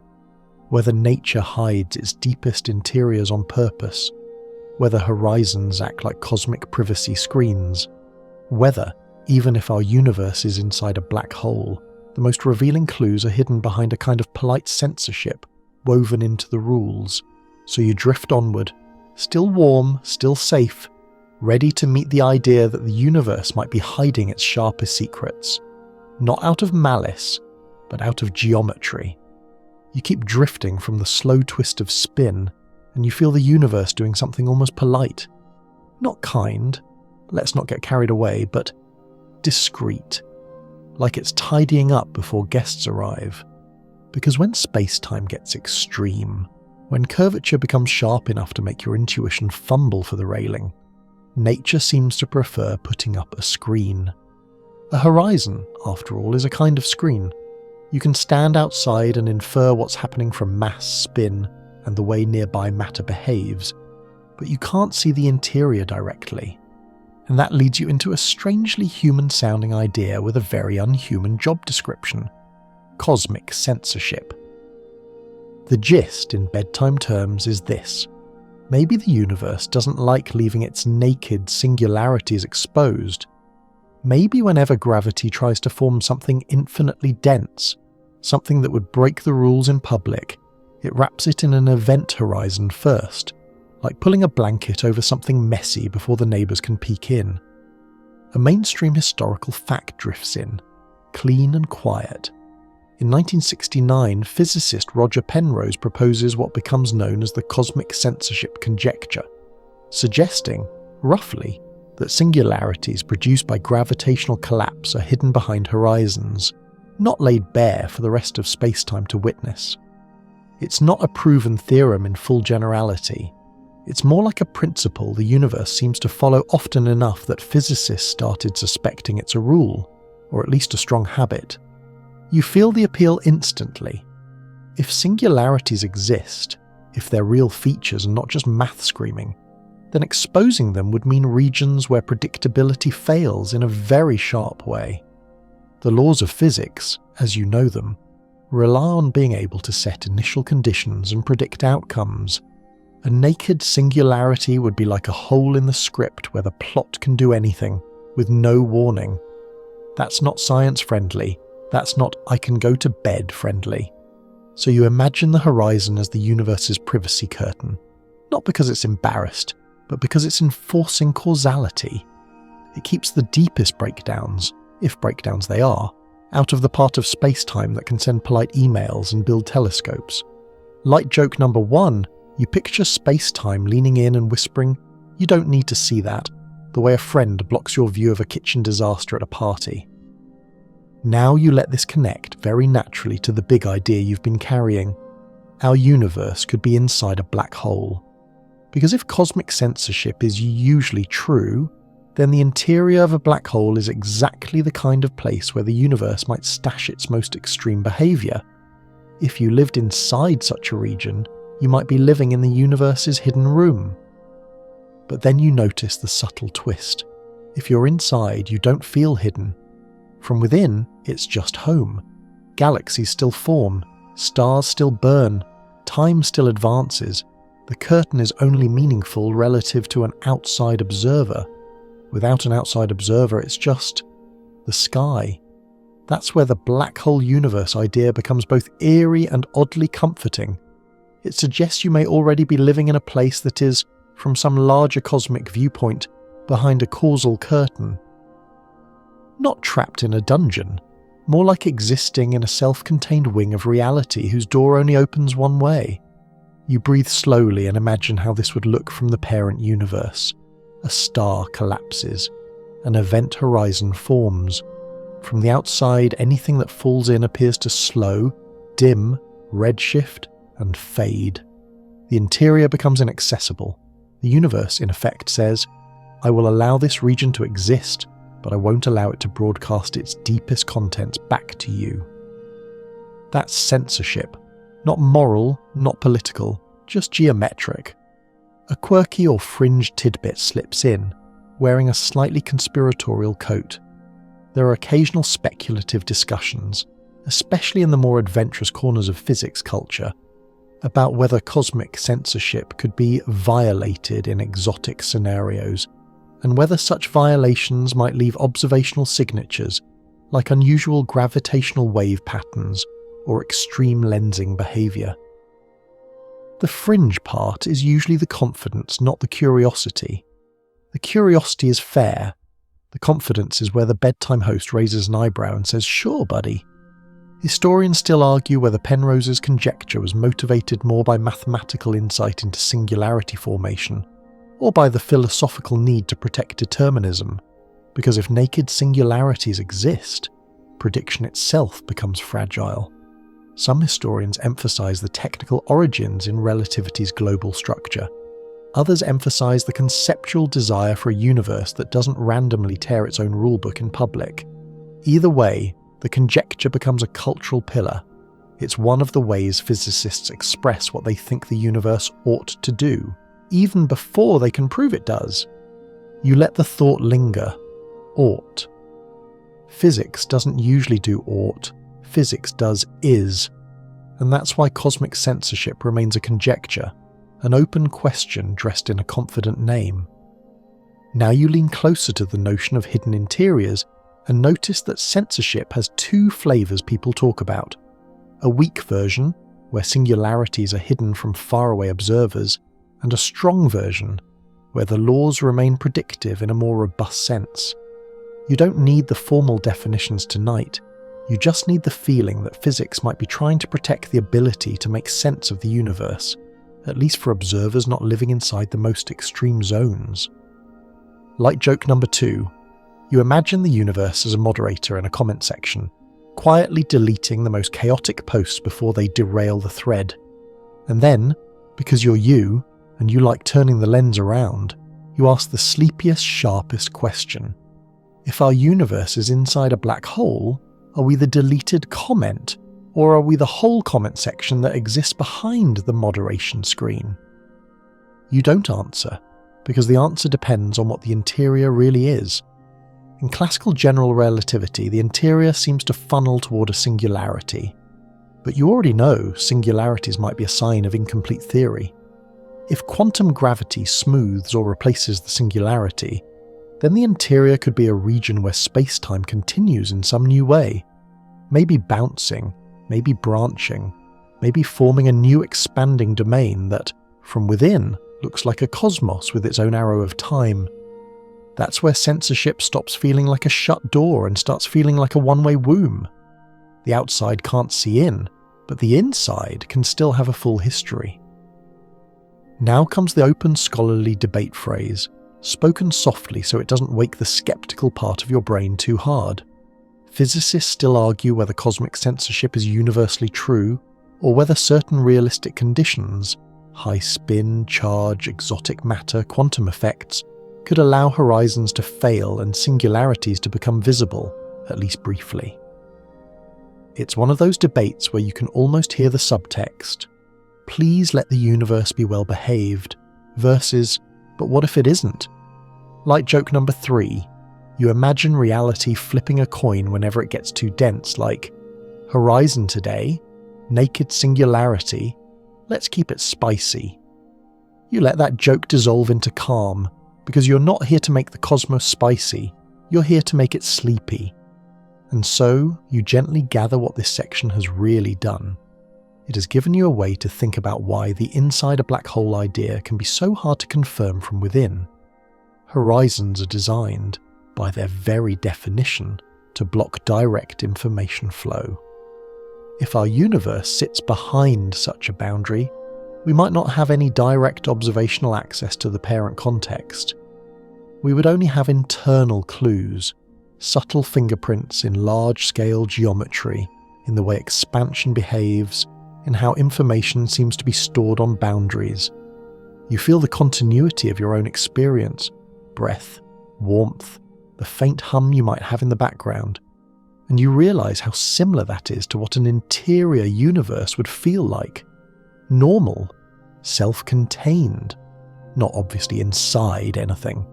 The censorship, if it exists, is not a sensation. It's a constraint on communication.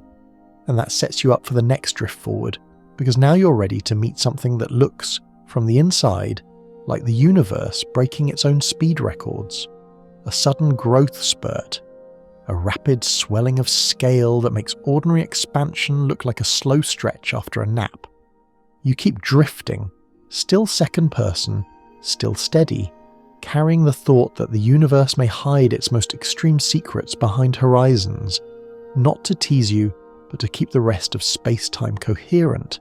And ahead, softly glowing in the distance, is that early burst people call inflation.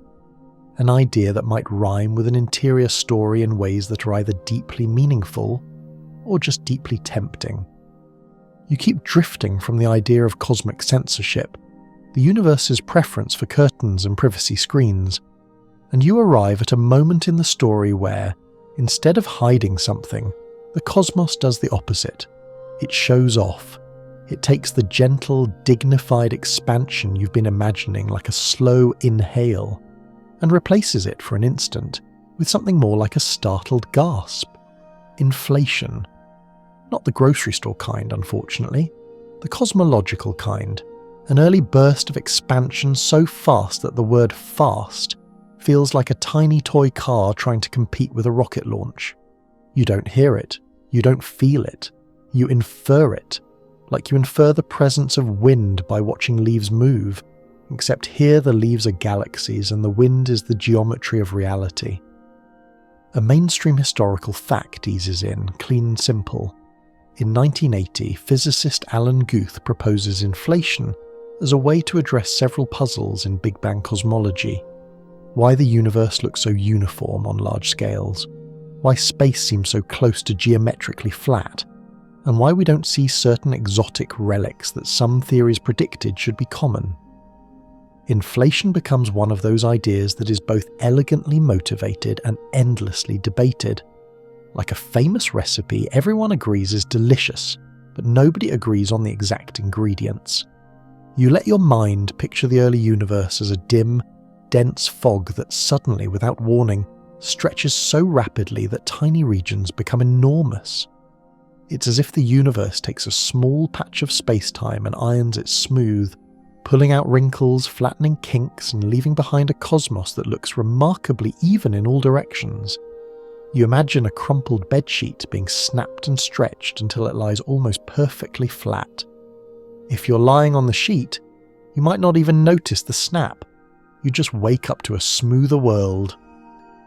Light joke number 1, you picture the universe doing laundry and deciding the best way to remove wrinkles is aggressive cosmic yeeting, which is not how my washing machine works, but okay. Now, because tonight's theme is our universe could be inside a black hole, you let inflation sit next to that idea like two magnets on a fridge. You don't force them to stick, you just see whether they naturally align. Inflation is, at its heart, an episode where the scale of space changes dramatically. A black hole interior, in some speculative mappings, is also a place where your sense of scale and your sense of time can do unusual things, where an inward direction becomes time-like, where horizons define what's causally connected, where an interior region might unfold in its own coordinate story. So you ask softly, like you're not trying to wake the cat, could a black hole interior birth scenario mimic an inflation-like growth spurt? Could the formation of a horizon in a parent universe correspond to an interior space-time that rapidly opens up, smoothing itself as it expands? Could the early uniformity we observe be the interior's version of being newly minted, like a freshly poured surface that hasn't had time to develop lumps? You keep your skepticism warm. Inflation is not just a vibe, it's a framework with predictions, especially about tiny quantum fluctuations being stretched into the seeds of cosmic structure. Any black hole universe story that tries to absorb inflation has to either reproduce those predictions or replace them with something equally testable. But you're allowed, tonight, to notice the rhyme. Both stories feature a dramatic early stretching that sets the stage for everything later. a quirky or fringe tidbit slips in, gently weird but still in bounds. Some people like to describe inflation as the universe briefly behaving like it's dominated by a kind of vacuum energy, almost like space-time is temporarily stuck in a higher energy state and then relaxes. That relaxation, sometimes imagined as a field rolling down a potential, can sound, in pop explanations, like the universe was perched on a hill and then finally decided to roll. It's not wrong as a metaphor, but it does make the cosmos sound like it procrastinated and then panic cleaned right before guests arrived. Like joke number 2, you imagine the universe saying, "I'll smooth out the horizon problem later," and then doing it all at once at 3 a.m, which is both relatable and deeply concerning. You breathe slowly and let yourself feel the main motivation again, because it's cozy when it's simple. The observable universe looks astonishingly uniform in temperature in every direction when you look at the afterglow of the early cosmos. In a naive, non-inflationary picture, distant regions shouldn't have been able to communicate and come to the same temperature, yet they appear to.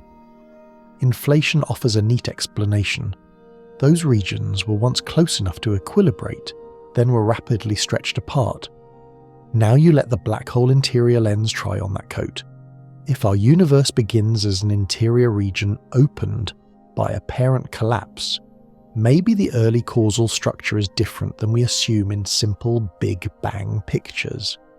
Maybe what looks like disconnected regions in our current coordinates were once part of a smaller, more causally connected patch, stretched by interior dynamics. Again, you don't assert, you test the feeling. The key bedtime comfort is that a horizon, whether from expansion or collapse, defines who can talk to whom. And inflation is, in part, a story about early communication followed by rapid separation. Historians still argue whether inflation's rise to prominence happened mainly because it solved multiple cosmological puzzles at once, or because it was flexible enough to accommodate new data while remaining hard to pin down to a single unique model. Some historians emphasize its problem-solving power, others emphasize how quickly inflation became an umbrella term for a family of scenarios. Either way, it becomes the kind of idea you can't ignore if you're talking about early universe behavior, even in a sleepy voice. Now comes the open, scholarly debate phrase soft and honest. Cosmologists still argue whether inflation is the correct description of the early universe, and if so, which specific mechanism drove it. What field, what potential shape, what energy scale, or whether alternative scenarios could match the same observations without a dedicated inflationary epoch. The debate isn't a crack in science, it's science doing its job, refusing to fall in love too fast. Like joke number 3, you picture the universe on a dating app, and inflation is the profile that says it's complicated, which, again, relatable, but not ideal when you're trying to build a whole cosmology around it. You let your thoughts slow a little. You imagine those quantum fluctuations during inflation, tiny jittery ripples in fields being stretched to cosmic size, becoming the faint pattern that later grows into galaxies and clusters. It's like the universe took microscopic static and blew it up into a grand design. If you're inside a black hole universe, you wonder whether the boundary conditions at the horizon or the quantum behavior near that horizon could play a similar role, seeding structure by imprinting patterns that later amplify. You don't go further than the bullet promise. This section is about inflation, as the universe's sudden growth spurt, and the question of whether a black hole interior could imitate that burst of scale. You've held the comparison without pretending it's settled. You've let it remain a gentle, maybe, the right size for bedtime.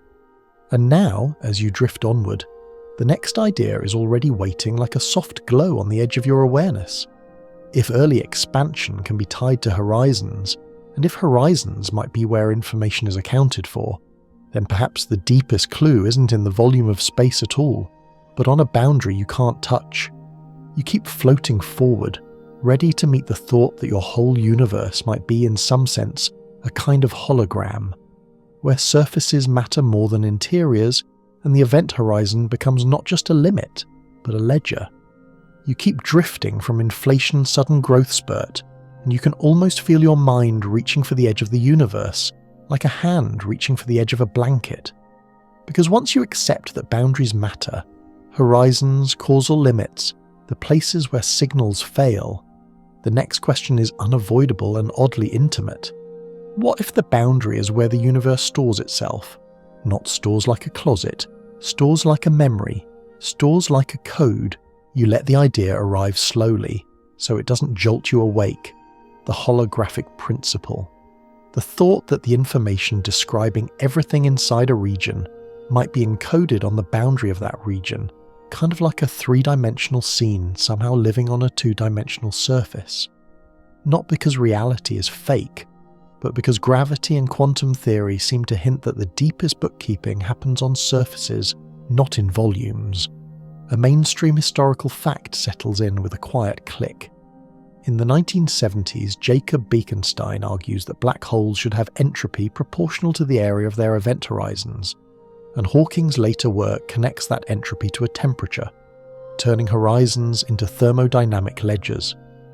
Later, in the 1990s, ideas associated with Gerard 't Hooft and Leonard Susskind help crystallize holography as a serious way to think about gravity and information. You don't need the equations tonight. You only need the mood. The universe keeps hinting that surfaces know more than they should. So you picture yourself inside a vast, dark dome. You can walk anywhere inside it. You can map galaxies, count stars, measure expansion. But the deepest accounting, how many possible microstates, how much information, might not be in the air. It might be written on the dome itself. The boundary is the hard drive. The interior is the display. Like joke number 1, you realize you've been living your whole life inside what might be the universe's most elaborate screensaver, and it's annoyingly pretty for something that might be doing data compression. Now you fold that directly into tonight's core idea. If our universe could be inside a black hole, then our cosmos has an obvious candidate boundary, the event horizon of the parent black hole. From the parent universe's viewpoint, that horizon is a surface with area, entropy, and, in the quantum story, temperature.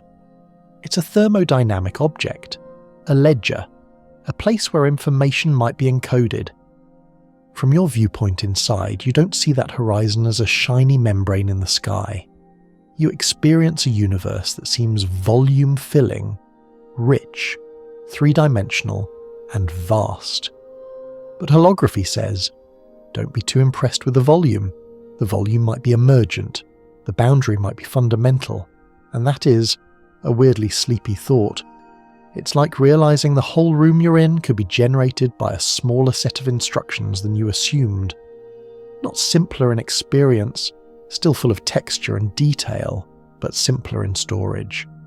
Like your entire universe is an exquisitely rendered open-world game, except the console is a horizon, and the graphics engine is space-time geometry. Like joke number 2, you picture the event horizon running the universe at 30 frames per second, and you're about to complain until you remember you can barely run your own brain at 30 coherent thoughts per minute right now. You stay careful though. Holography isn't saying reality is pretend.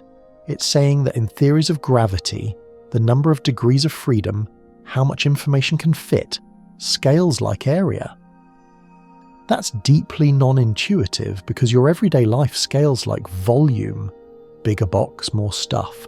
But black holes, our most extreme boxes, seem to say, nope, bigger surface, more stuff.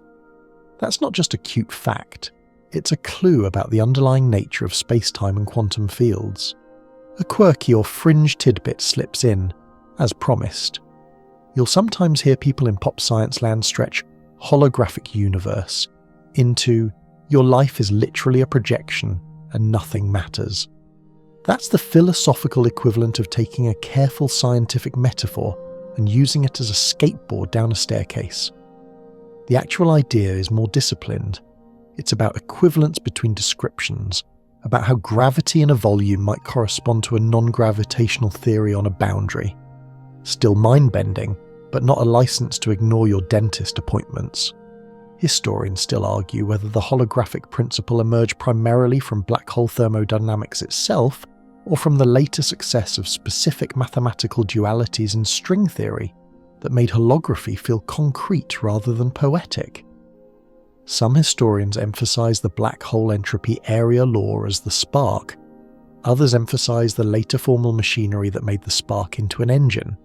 Either way, horizons keep earning their role as the universe's accounting department.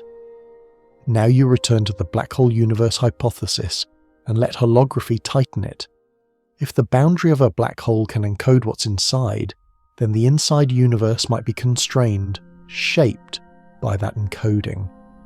The laws you experience could be the interior expression of boundary rules. Your cosmos might be less like a free-floating balloon and more like an interior unfolding of a surface ledger that never stops balancing itself. That has a subtle consequence for how you think about inside. If holography is right in the way many physicists suspect it is, then inside might not be a fundamental category.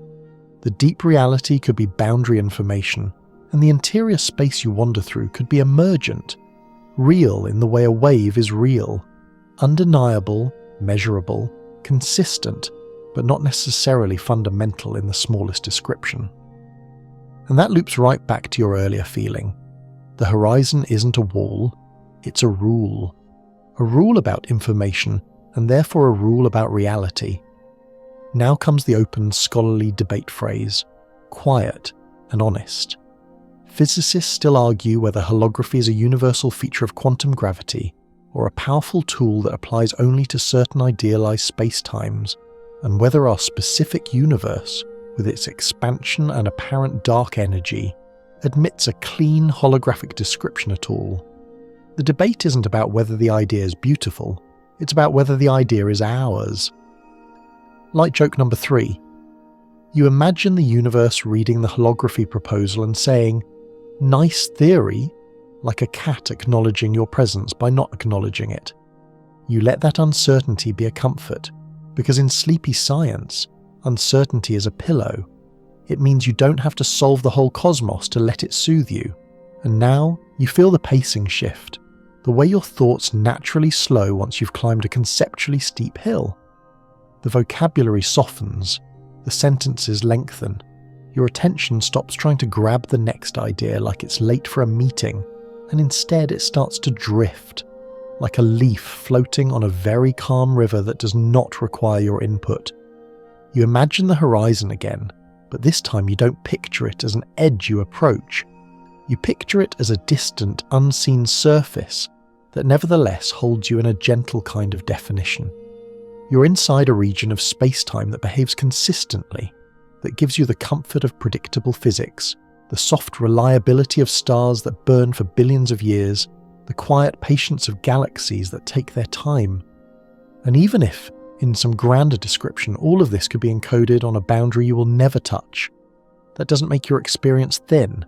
It makes it strangely cherished, like a story written carefully enough that every detail you notice, even in the dark, was worth storing. Your breathing stays slow, your shoulders sink a little deeper. The cosmic questions don't feel urgent now. They feel like distant lights on a far shoreline, steady and harmless. You don't need to chase them. You can let them glow. You can let your mind rest in the simple wonder that the universe, whether it is a volume or a surface, a display or a ledger, has room for your small awareness to drift through it. You let the last image soften, a boundary like a quiet ring of ink around the cosmos, holding the story in place. Inside that ring, space opens like a gentle bloom. Time flows like a slow tide, and you, safely in bed, are allowed to stop pushing, stop proving, stop building mental scaffolds so you can just float. You keep floating from that last softened image of a boundary like a quiet ring of ink, and the next thought arrives the way a draft slips under a door. Subtle, almost polite, but impossible to ignore once you feel it. Because the universe isn't just expanding, it's accelerating. Not in the sense of you being flung across your bed like a sock in a dryer, relax, but in the sense that the distances between far apart galaxies are increasing faster over time. The cosmos is not merely stretching, It's stretching with enthusiasm, like it found a new gear and decided to test it. And if you're still holding the black hole universe idea, you can't help asking the sleepy, slightly rebellious question, what if this acceleration isn't purely from within? What if it's a pressure condition, an external boundary influence, showing up inside as what we call dark energy? You imagine your universe as the interior of a deep curved region, like the inside of a soap bubble, except the soap film is a horizon you can't touch, and the bubble is made of space-time rules. A bubble can expand because of internal dynamics, but it can also expand differently depending on what presses from outside. The outside doesn't have to be space the way you picture it. It could be a parent geometry, a higher level environment, a set of boundary conditions. But your interior experience would translate all of that into one thing you can measure: how fast the expansion rate changes. A mainstream historical fact settles in, steady and familiar. In the late 1990s, two independent teams studying distant Type 1, a supernovae, find evidence that the universe's expansion is accelerating, one of the key discoveries that cements the modern dark energy problem. The result is simple to say and hard to metabolize. The cosmos appears to be pushed apart by something that behaves like a smooth, persistent negative pressure in the equations. You let the phrase negative pressure be gentle. You don't need to picture it as an evil force with a moustache. In general relativity, pressure contributes to gravity. Yes, pressure has gravitational effects, and certain kinds of energy, like vacuum energy, can have pressure that is negative, leading to repulsive-like behavior on cosmic scales. It's the universe's way of reminding you that gravity isn't just about mass, it's about the entire stress-energy content, density, pressure, flow, everything that tells space-time how to curve. Now you let your second-person imagination feel it. You're inside a stretching fabric. You're not at the edge, you're nowhere special. But everywhere you look, distant galaxies drift away, and the drift is speeding up. You can't feel the push directly because you're made of the same space-time. Your atoms are held together by local forces that don't participate in the large-scale stretching the same way. Still, you can sense it conceptually, like knowing the tide is coming in even if your feet are dry. Light joke number 1. You realize the universe has the audacity to accelerate expansion without sending you a calendar invite, which is exactly the kind of passive-aggressive behavior you'd expect from a cosmos that also hides behind horizons. Now you bring in the black hole interior framing. If our universe is inside a black hole, the outside could impose boundary conditions on the inside. You don't get a direct pipeline, you don't get a cosmic intercom, but you might get a subtle imprint, like how the temperature of your room is influenced by the weather outside, even if the windows are closed. You can measure the effect, but you can't see the storm, so you entertain the idea, dark energy as pressure from outside. Not outside in a spatial sense you could point to, outside in the sense of beyond the horizon, beyond the region your causal signals can access.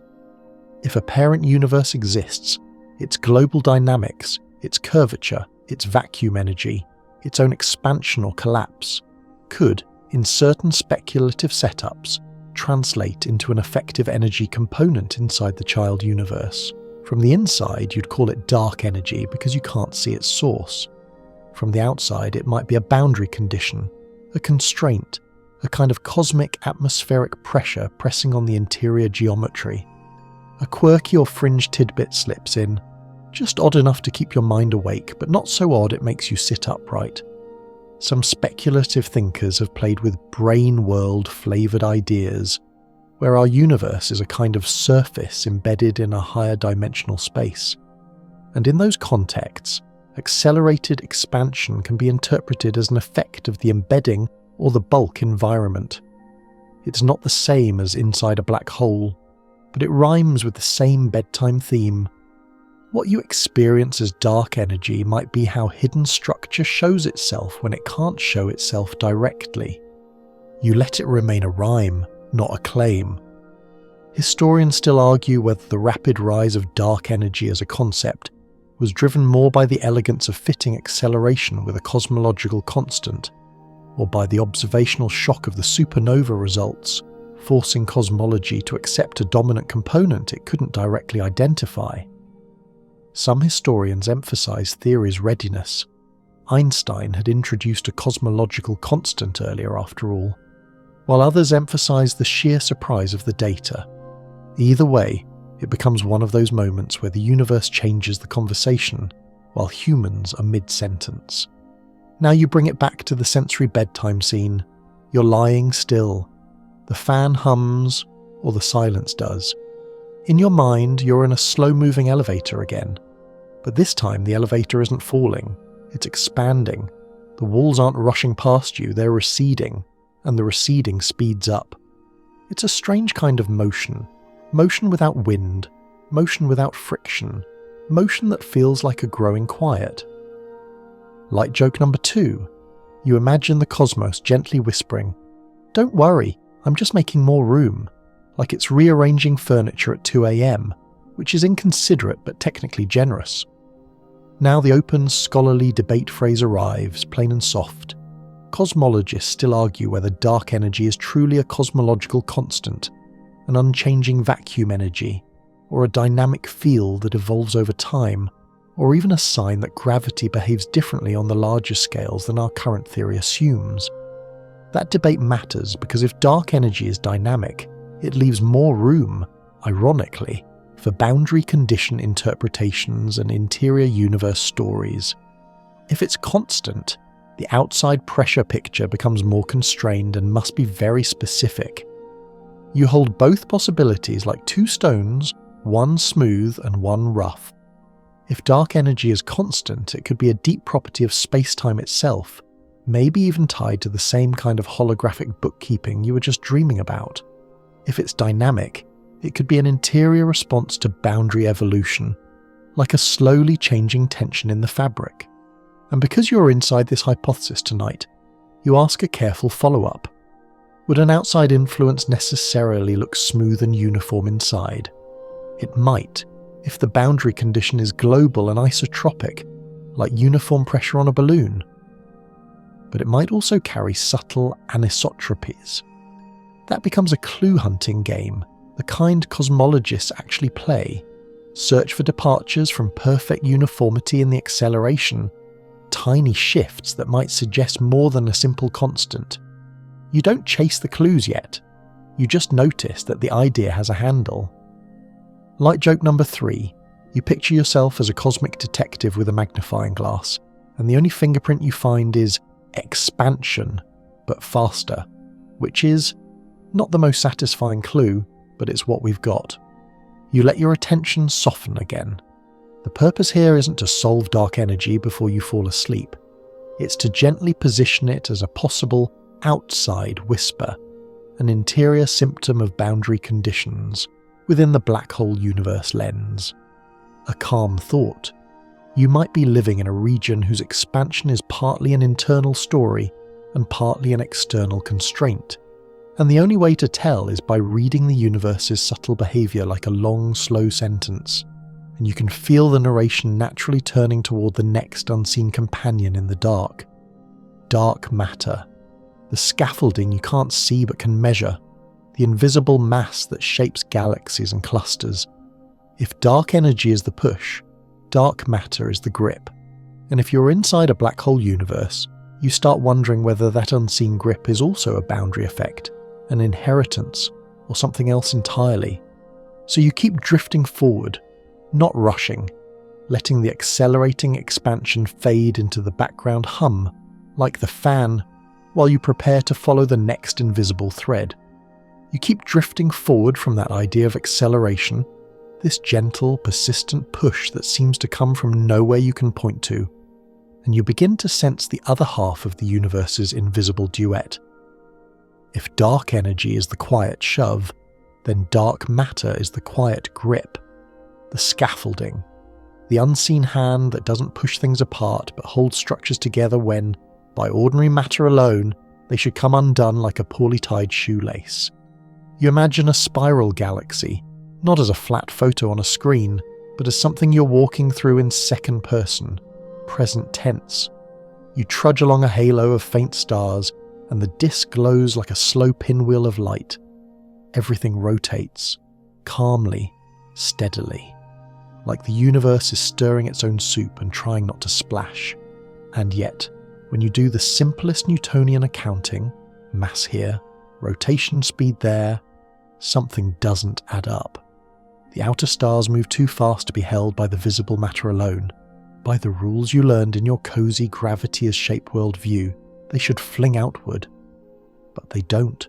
They keep circling, as if an invisible mass is holding the leash. A mainstream historical fact slips in, steady and widely taught.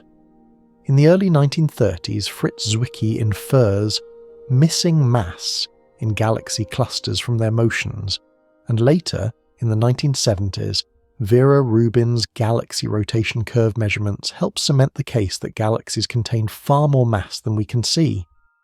The names and dates aren't bedtime trivia, they're markers of a slow, human realization. The universe is not made mostly of the stuff that shines. You let that settle in your chest like a cool stone. Most of the gravity you feel at cosmic scale seems to come from something that doesn't emit or absorb light in the normal way. Dark matter. Not dark like evil, just dark like a room with the lights off, present, influential, and refusing to pose for a photo. Light joke number 1, you realise the universe's dominant ingredient is basically the friend who never shows up in pictures, but somehow paid for half the vacation. Now, because you're still holding the black hole universe idea, you ask the next sleepy question. If our universe is inside a black hole, could dark matter be a kind of inherited structure, an imprint from the parent collapse, or a boundary-conditioned effect that shows up inside as extra gravity? You don't rush, you keep it gentle, because dark matter is one of those topics where your brain can sprint into nonsense if you let it. So you walk, slow and barefoot, through the reasonable possibilities people actually discuss. One possibility: dark matter is a real new particle or field in our universe, something beyond the standard model of particle physics. It doesn't need the black hole universe hypothesis at all. It's simply a missing ingredient we haven't detected directly yet. Another possibility: what we call dark matter could be, at least partly, a sign that gravity behaves differently on very large scales. Modified gravity ideas. Some of these can mimic dark matter in certain contexts but struggle in others. And then, only then, you allow the inside a black hole lens to contribute a third style of thought.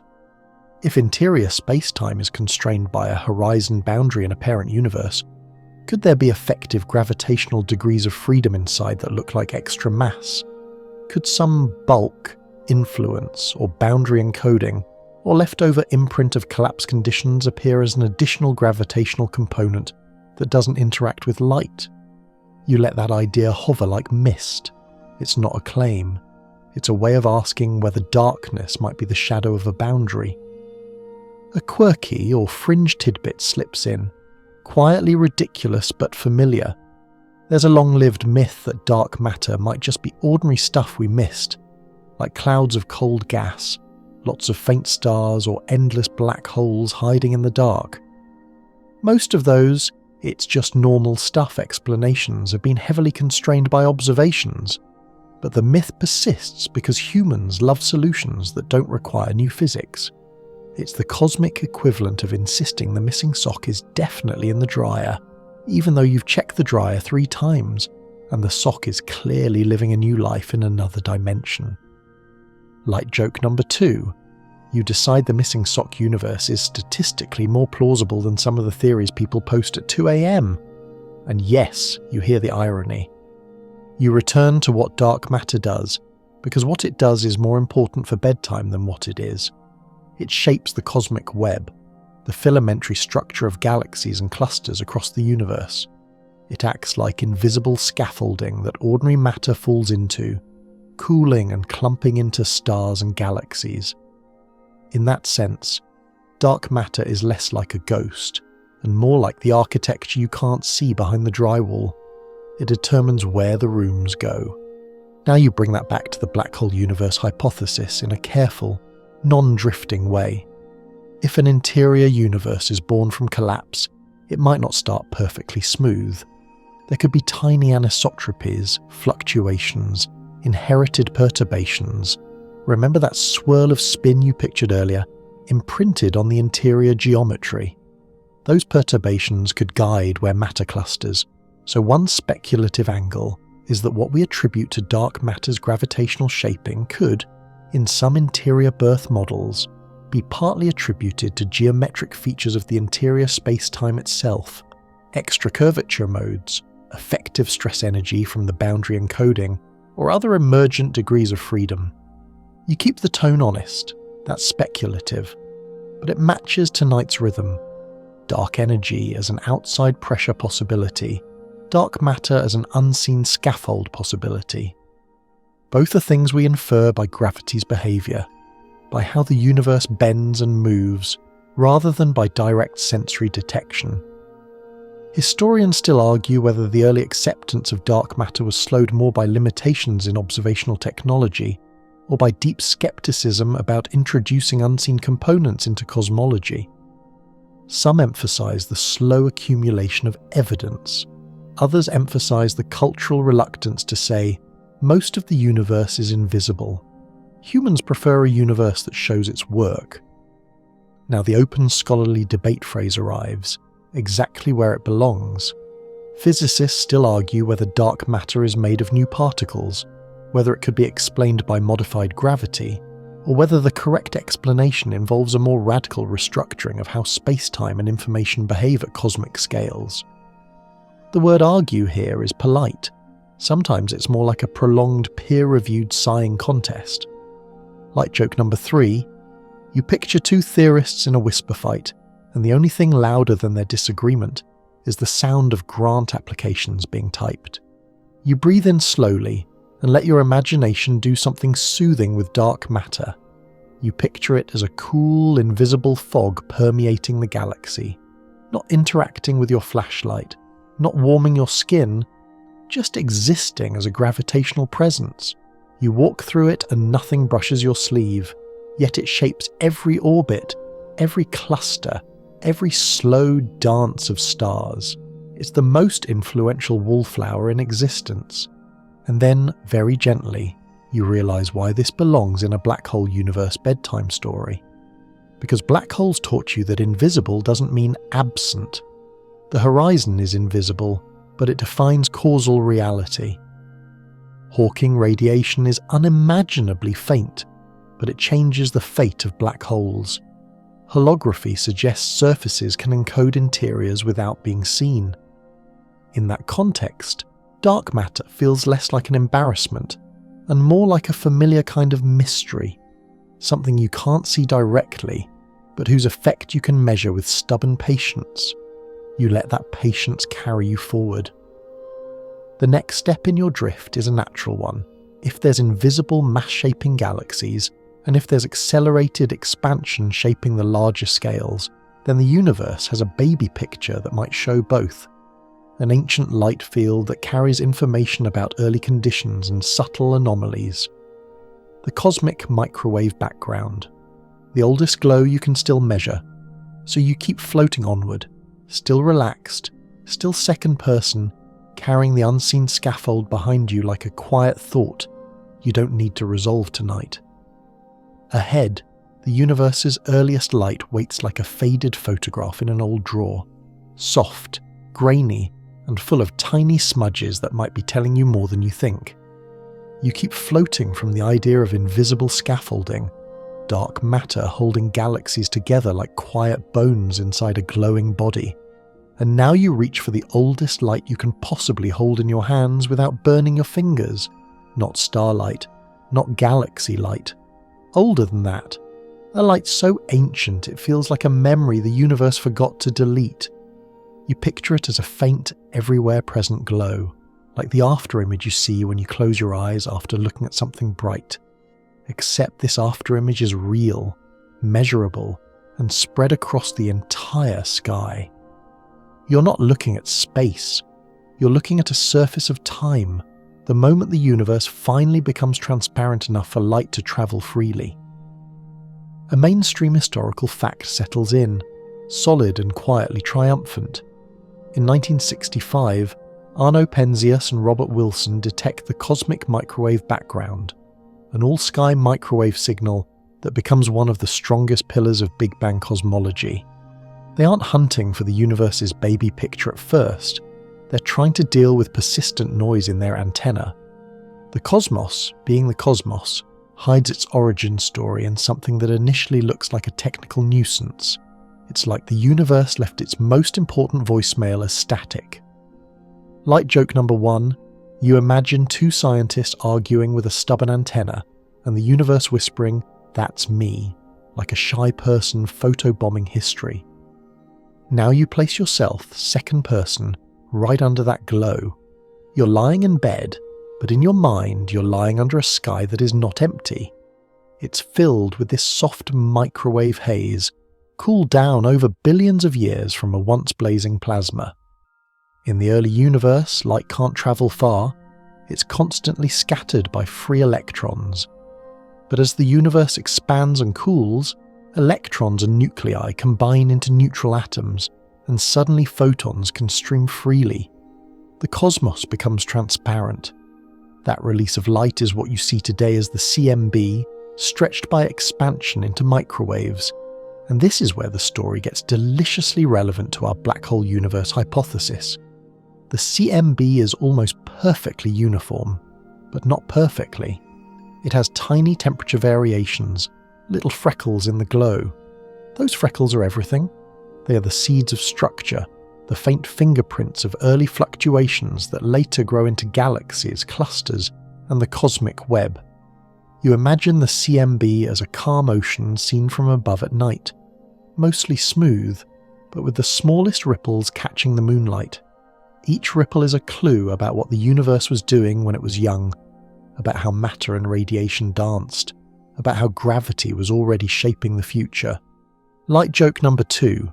You realise the universe's baby photo is basically a blurry, grainy snapshot, and cosmologists treat it like it's a high-resolution passport scan. Respect. Now you let your mind turn toward odd smudges, because that's the promised focus here. Anomalies and patterns that people have stared at and argued about for decades. There are features in CMB maps that have sparked fascination. Low power at the largest angular scales, strange alignments, cold and hot spots that feel a little too distinctive. Most of the time, the responsible explanation is boring but true. Statistical flukes happen, data processing matters, and humans are pattern-finding machines that will see faces in toast. But if you're exploring the idea that our universe might be inside a black hole, your sleepy curiosity can't help but ask, if the interior of a black hole universe inherits any boundary conditions, spin, asymmetry, horizon-encoded constraints, could those leave a faint signature in the oldest light? Not a neon sign saying, "Congratulations, you're inside a black hole." The universe never does that. More like a subtle preference, a gentle directional bias, a faint twist, a slight irregularity at the larger scales where cosmic variance makes everything hard to interpret. The kind of clue that would make you squint, then yawn, then squint again. A quirky or fringe tidbit glides in, wearing its usual mischievous grin. Some popular commentary has nicknamed a hypothesized large-scale alignment in the CMB the axis of evil. It's an unfortunate name, because it makes it sound like the universe is plotting something in a swivel chair. But it reveals something human. When we find a pattern we don't fully trust, we give it a dramatic title and stare at it harder. Scientists, despite their training, are still poets when they're tired. Historians still argue whether early interpretations of the CMB's fine structure were driven more by theoretical expectations, like the need for primordial fluctuations to seed galaxies, or by the sheer novelty of suddenly having a precise snapshot of the early universe to analyse. Some historians emphasise theory guiding interpretation, others emphasise the data revolution changing what questions were even worth asking. Either way, once the CMB is mapped in detail, Cosmology becomes less like philosophy and more like forensics. Now the open scholarly debate phrase arrives, precisely where it belongs. Cosmologists still argue whether the larger scale CMB anomalies are meaningful hints of new physics or simply statistical accidents amplified by our limited sample of one universe and by the tricky process of separating foreground contamination from the primordial signal. That's the tension.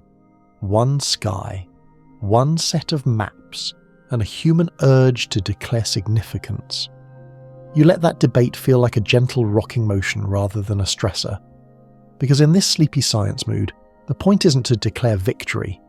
The point is to notice that the universe's baby picture is both incredibly consistent and slightly imperfect, like a calm face with a few freckles. And freckles can be identity markers, or just freckles.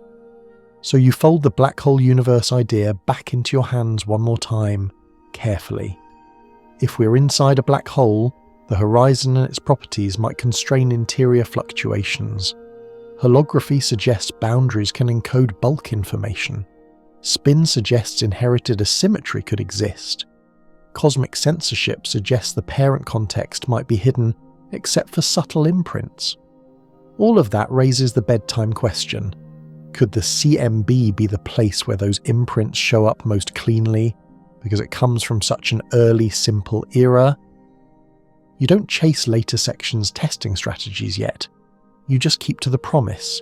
You look, you wonder, you hold the possibility without forcing it into certainty. The CMB is a canvas, and if there's a fingerprint, it would likely be faint, global, and annoyingly hard to distinguish from randomness. Which is exactly the kind of clue the universe prefers. Quiet, arguable, and just interesting enough to keep you awake unless you soften your grip on it. Like joke number 3, you imagine the cosmos leaving you a treasure map where the X is labelled maybe, and the compass needle is labelled probably noise. And then you let the map fade into something calmer. You don't need to solve the smudges tonight. You simply let yourself feel the grandeur of the fact that you can look at the sky and see light that has been travelling since the universe was young. Light that has been stretched and cooled, turned into a gentle microwave lullaby that fills all directions. You breathe in slowly, and you let that ancient glow become the background in your mind, like the fan hum in your room, steady and soft. And as you drift forward, you sense the next natural step forming ahead. If black holes might birth universes, then our cosmos could be part of a family tree. A generational chain, parent and child holes, branching realities, inherited constants. An idea that is both speculative and strangely tender. So you keep floating onward, leaving the CMB's faint freckles behind you like a soft afterimage, ready to meet the notion that black holes might not just end things, they might make descendants. You keep floating from that soft freckled baby picture of the cosmos, and you let the idea of family resemblance settle in. Because once you've stared long enough at a sky-wide afterglow, once you've accepted that the universe carries its childhood on its face, you start wondering about ancestry. Not metaphorical ancestry like, we are stardust. True, but we've all heard it. You wonder about literal cosmic lineage. If black holes can be more than endings, if they can be boundaries that birth interiors, then maybe universes don't just exist. Maybe they descend. You picture it like this. Second person and present tense. You're standing in a vast dark orchard, but instead of trees, there are galaxies. Instead of apples, there are black holes. Some small, some supermassive. Each one a knot in space-time where outside and inside become stubbornly different stories. And in the quiet between those knots, you let a speculative thought unfurl like a slow leaf. Every black hole might be a seed. Not a seed you can hold, but a seed in the sense that collapse in one place could correspond to expansion somewhere else. A mainstream historical fact arrives, gently anchoring you so you don't float into pure fantasy. In 1967, John Wheeler popularizes the term black hole, giving a clean name to an object whose mathematical groundwork had been laid earlier. but whose physical reality was still being digested by the scientific community. A name matters. A name lets an idea settle into the world and start building furniture. Once you call it a black hole, you can start asking what it does, not just what it is. And then, once you ask what it does, the family tree thought becomes hard to resist. If the inside of a black hole can be described as a space-time region, with its own internal time, its own unfolding geometry, then you can imagine a branching process. A parent universe forms black holes. Those black holes contain interiors that, under some conditions, become new expanding universes. Those child universes form their own black holes, and so on, like a genealogical chart drawn in gravity rather than ink. Like joke number 1, you realise this would make black holes the universe's way of starting a new save file, which is both comforting and mildly insulting to your sense of free will. Now you let the idea gain one more layer, the one that makes it feel almost biological: inheritance. If universes are born from black holes, do they inherit properties, constants, laws, tendencies from their parents? You're careful with the word inherit because you know physics is not genetics and space-time does not have a little DNA helix tucked behind the horizon. But the metaphor has teeth. Boundary conditions can constrain interior evolution. A parent's mass, spin, and collapse conditions could imprint a child's initial state. And initial states, in cosmology, matter. So you picture our universe as a child universe with a temperament, expanding, cooling, forming structure with particular constants that govern how stars burn and atoms bind. You wonder if these constants are arbitrary, or if they're the kind of born this way traits a black hole birth process could produce. A quirky or fringe tidbit slips in, just the right kind of weird for midnight. There's a speculative idea sometimes discussed in physics-adjacent circles that universes could undergo something like natural selection, where universes that produce more black holes effectively produce more offspring, and therefore become more common in the multiverse. In this story, constants might drift toward values that maximize black hole production, not because anyone plans it, but because of a branching reproductive advantage. It's a concept that sounds like evolution wearing a cosmic costume. It's not mainstream consensus, but it's a compelling way to reframe the uncomfortable question, why these constants? Historians still argue whether the popularity of multiverse-style thinking rose primarily from observational mysteries, like fine-tuning questions and early universe puzzles, or from theoretical developments that naturally produced many possible vacuum states and solutions. Some historians emphasize the "we need an explanation" side. Others emphasize the math suggests it side. Either way, the family tree idea lives in that same zone, not a bedtime fairy tale, but not a neatly proven household fact either. You keep the narration gliding without resetting. You imagine very calmly what a parent universe even means. It's not a place you can point a telescope toward. It's a causal exterior that, by definition, cannot send you postcards once you're inside the horizon. If you're inside a black hole universe, your cosmos is causally insulated. Cosmic censorship as a kind of cosmic nursery curtain. You can't lift it. You can only infer faintly that something might be on the other side, and that leads you to a quiet, slippery thought. If there's a multiverse family tree, you probably can't visit the relatives. No reunions, no awkward holiday dinners where someone says, "So, how's your cosmological constant these days?" You're sealed into your branch, reading the internal rings of your own tree trunk, trying to guess the forest.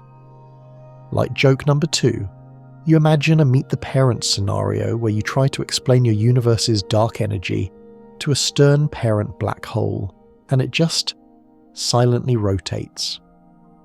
Now comes the open, scholarly debate phrase spoken softly, because this is where the conversation becomes philosophical and technical at the same time. Physicists still argue whether multiverse-style models and black hole birth scenarios are meaningfully testable scientific ideas, or whether they risk becoming frameworks that explain anything, and therefore predict too little. The debate is not about wonder, it's about falsifiability, about whether the universe can in principle tell you no. You let that sit like a hand on your shoulder, because you're not here to declare the family tree real. You're here to feel why it's alluring. It turns black holes into generational nodes. It turns fine-tuning into selection pressure. It turns the lonely fact of one universe into a broader ecology. And then you bring it back to something more intimate.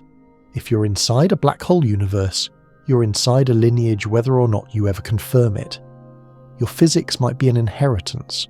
Your cosmic history might be an interior unfolding of a boundary condition you can't touch. You picture constants, like the strength of gravity, the masses of particles, as knobs on a cosmic console. In a single universe picture you ask, why are the knobs set this way? In a family tree picture you ask, what kind of parent settings tend to produce children at all? It shifts the emotional weight of the question. It doesn't answer it, but it makes it feel less like a miracle and more like a process. Like joke number 3, you decide the universe is the ultimate Nepo baby, born with inherited parameters, and you immediately regret saying that out loud because space-time is listening and could absolutely raise your rent. You let yourself get sleepy again. You don't chase proof. You let the idea function as a gentle lens. Black holes might be reproductive in a geometric sense. Universes might branch. Our cosmos might be one branch among many, with a history that includes a parent collapse we can never observe directly. And as you drift onward, you feel the next piece forming naturally, like the next slow wave. If you're in a family tree, then time itself, your sense of forward, might be tied to the one-way nature of horizons and the irreversible growth of entropy, the arrow of time, the feeling that tomorrow is unavoidable and yesterday is sealed. So you keep floating, ready to meet the one-way tunnel not as a scary place, but as the quiet rule that makes stories possible at all, time's arrow inside an interior where out might be as impossible as back. You keep floating from the family tree thought, black holes as parents, universes as descendants, and the next sensation arrives like a rule you can't unlearn. It's the feeling that time has a preferred direction, even when space doesn't. You can face north or south, left or right, but you can't face yesterday and walk into it like a hallway. You can remember it, you can replay it, you can cringe at it in perfect high definition, but you can't go back and nudge it. You are inside a one-way tunnel, and the universe doesn't even apologize. You feel it in small things. A mug of tea cooling, not spontaneously reheating. A room becoming messier, not tidier, unless you do work. A playlist shuffling into chaos, not into alphabetical order, unless you intervene like an anxious librarian. And then you feel it in the large things. Stars burn fuel and move toward ash. Galaxies merge into larger galaxies. The universe expands and cools. There's a direction, a drift, an arrow. A mainstream historical fact eases in, like a well-worn page in a book. In the 19th century, physicists developed the laws of thermodynamics, and the second law becomes the quiet dictator of forward. Entropy tends to increase in an isolated system. That's the simple version, and it's good enough for bedtime. Entropy is a measure of how many microscopic arrangements correspond to the same macroscopic appearance. High entropy isn't bad, it's just spread out, well mixed, less special. And the universe seems to prefer becoming less special over time, the way you prefer not to refold a blanket perfectly if you could just not. Now you bring that arrow back to black holes, because black holes are, in a weird way, entropy celebrities. They're like the universe's ultimate storage units for entropy. A black hole's entropy, according to the thermodynamic story, scales with the area of its horizon. That's a boundary fact, a surface ledger, a reminder that the arrow of time and the existence of horizons are tangled together. So you imagine yourself again near a horizon, not as a place you're rushing toward, but as a quiet boundary that makes some things irreversible. Once information passes inward, in the classical picture, it can't come back out. That one-way behaviour is Time's arrow wearing a gravity costume. Light joke number 1, you realise the event horizon is basically the universe's undo button being permanently disabled, and you would like to speak to customer support. And then you turn the thought inward, into your own experience inside the hypothesized black hole universe. If our cosmos is an interior, then the one-way nature of a horizon might not just be a boundary feature, it might be a global orientation. Inside a black hole, inward is not just a direction, it's a kind of destiny. And that maps neatly onto time. You don't choose tomorrow the way you choose left or right. You move into it because the geometry of your possible futures points that way. You let that be oddly comforting, because if time is a one-way tunnel, you can stop trying to walk backward. You can stop negotiating with yesterday. The universe has already made that decision for you. Your job is to ride the tunnel gently, eyes half closed, letting the scenery blur. Now, you imagine a strange idea that keeps showing up when people talk about black hole interiors. Beyond the horizon, certain coordinate roles can swap. What you used to think of as radial position becomes time-like, and what you used to think of as time becomes space-like in a technical sense. This isn't a party trick, it's a feature of how the geometry is stitched. It means that moving inward can become as unavoidable as moving forward. So if you live in a universe that is the interior of a black hole, perhaps your entire cosmic arrow of time is literally aligned with that inward direction in the parent geometry. You're not being pushed by a mysterious hand. You're following the easiest, straightest path the geometry permits.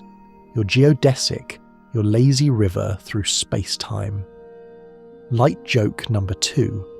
You picture yourself trying to paddle upstream in the lazy river with a pool noodle, and the universe just pats you on the head and says, "Bless your heart." A quirky or fringe tidbit drifts in, gentle but strange. Some speculative discussions flirt with the notion that time itself might be an emergent phenomenon, arising from entanglement, information flow, or coarse graining, rather than a fundamental ingredient. It's the kind of idea that sounds like someone trying to sell you an app called Time but minimal, and yet it's taken seriously in some corners because the deepest theories keep hinting that space-time might not be the bedrock. If time is emergent, then horizons and entropy, both about information and boundaries, could be the loom that weaves your sense of forward. Historians still argue whether the arrow of time problem is primarily a thermodynamic issue, why entropy started low, or a cosmological issue, why the universe's initial conditions were so special in the first place. Some historians emphasize the development of statistical mechanics and probability. Others emphasize the philosophical shock of realizing the laws are time-symmetric, but the world is not. Either way, it remains one of the most haunting questions you can carry to bed. If the underlying laws don't care about forward or backward, why does your life feel like a one-way story?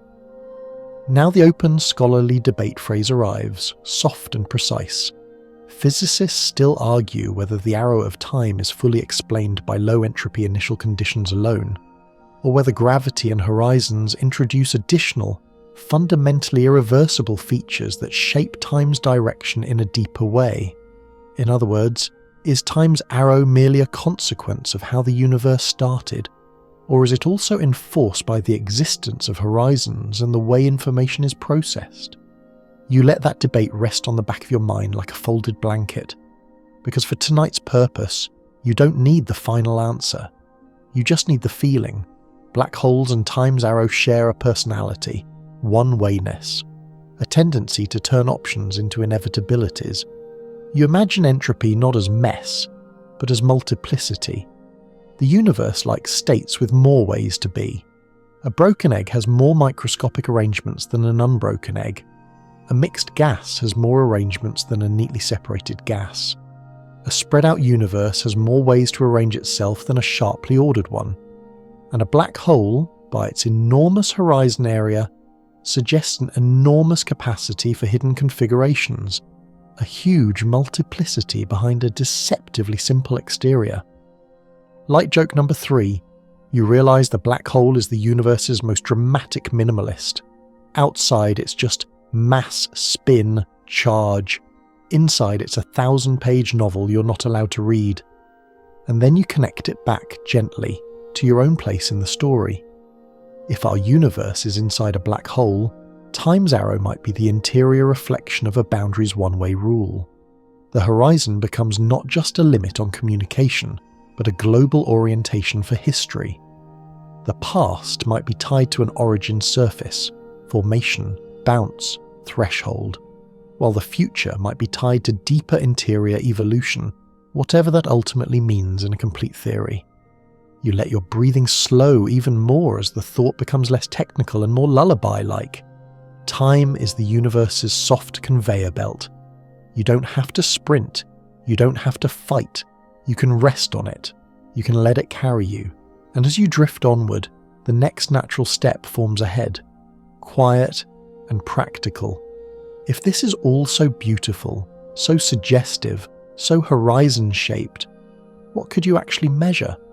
What could any civilization inside this interior possibly test? What faint signatures might separate poetry from physics? You keep floating, not trying to answer yet, just ready to step into the gentle discipline of how would we know, without losing the sleepy glow you've built. You keep floating from the one-way feeling of time, this quiet conveyor belt you can't step off, and you arrive at the part where your sleepy brain tries to put on a lab coat, not a stiff one, a soft, oversized lab coat that still lets you yawn. Because wonder is nice, but science has a gentle, insistent habit of asking, all right, how would you know? If our universe could be inside a black hole, you don't get the luxury of stepping outside to check the label. No balcony seat, no view from the parent universe livestream.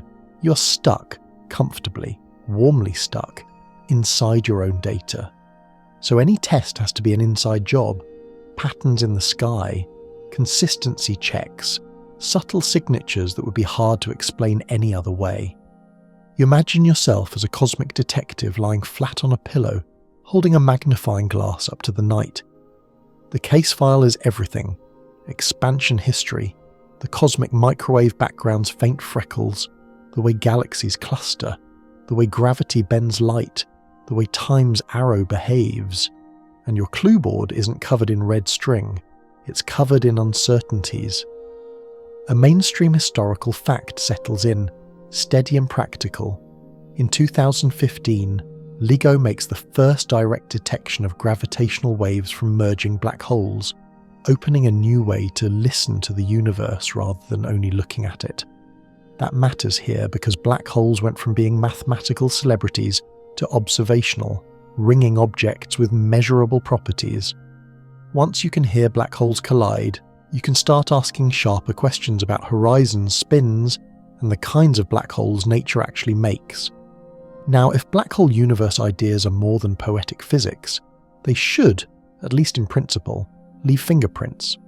So you gently sort the kinds of fingerprints people talk about without rushing into later section conclusions.